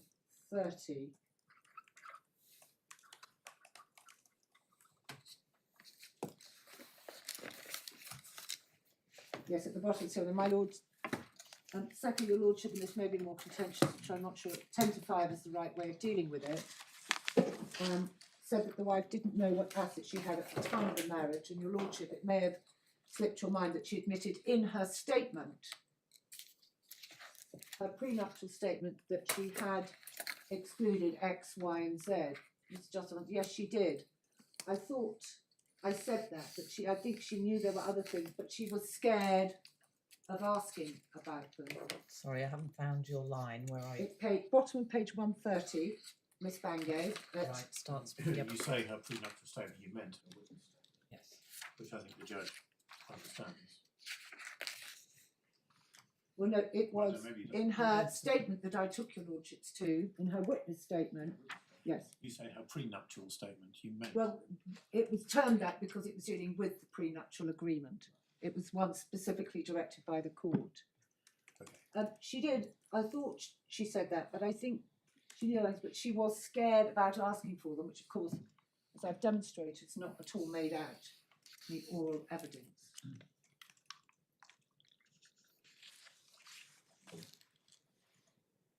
And then it's, that's not all I would say, my lord, that's not what she said in her statement. I go on. Next page at D. Yeah. Well, I think actually it's a D on the 131. Well, thank you. I mean, as a judge giving judgment in a case where you've had a multitude of facts, you can't resolve all of them. If I'd made reference to that, it would have been very clear. So I simply do not accept that a man of the husband's ability and education would simply have, whether he copied it and pasted it or not, he would not have done it without knowing what he was doing and intending it to be effective. I'm not in any doubt at all that that's at all whether she dictated it to him not just seems to me matters very much. What matters is whether he intended to send it and to be bound by it. Well, with respect to the judge, that is not really addressing the position as it was put to him. There was no reference to what the husband said in his statement, nor any proper consideration of the wife's cross-examination on the point. And it was an ill-advised in my submission, very ill-advised, attempted correction. The point I thought you were making, I don't want to dwell on this at 1:01, and we may have to come back to it, is I thought the point you were making is that the importance of the appendices was live between the parties in connection with the receipt of legal advice. And so the husband says, I agree, I won't show, my lawyers won't get to see the statements, the appendices. I will be the only one that gets to see Yes, the appendices, and I give up my right to receive legal advice as a consequence. yes, but it was, So it's an important factor in his decision not to get legal advice. it is. I thought that's the point you're making. I'm just trying to, It is, just trying to but get it in the framework. Of well, what we do. the bigger picture is the judge took into account no evidence, whether it was written or oral, or the email evidence in turn after the. Yeah, I know you yes. complain about the judge not doing all that stuff, and I'm trying to fit it into the Radmacher Yes. framework. And Perhaps following we can on, come I back- think come back to it. yes, let's come back to it at 2 o'clock. Give everyone a break. But perhaps you have to think about how to fit into the Radmacher framework. 2 o'clock, please. How are you doing, Miss Bangay? Slower than I had anticipated, but I had the mediation issue and the needs issues to deal with. I would hope not more than an hour. No. Sorry, Miss Bangay. Regroup over the short adjournment. That doesn't give folks long enough. You might want to just think how much we need about the mediation. I will think how much you need about the We know what the point is. Thank you. And I think the focus of the needs is on housing. It is, So I don't think you need an hour. yes. In fact, you're not going to have an hour, actually. So because the folks have... Can I ask for half an hour? Depends on what folks on. Well, let's ask the folks what he feels about that. Yes, I mean, the Learned Friends already had, as it were, more than half of the. Well, that's often the case because she has to I set out the background and you I don't have to do any of absolutely that. accept that. I was expecting to conclude around about now, or shortly after the short adjournment. Of course, we have filed a detailed written submissions and Which we have. certain arguments, so that I think I can go reasonably briefly. I hope that the argument this morning has focused my attention on the points that may interest the court. So I'll try and be shorter than I would otherwise. And well, I hope it has become obvious that we've had taken the opportunity to do extensive pre-reading, Indeed. which I hope will assist as well. So, Miss Bangay, not a nanosecond past past. Please. Understood. Thank you.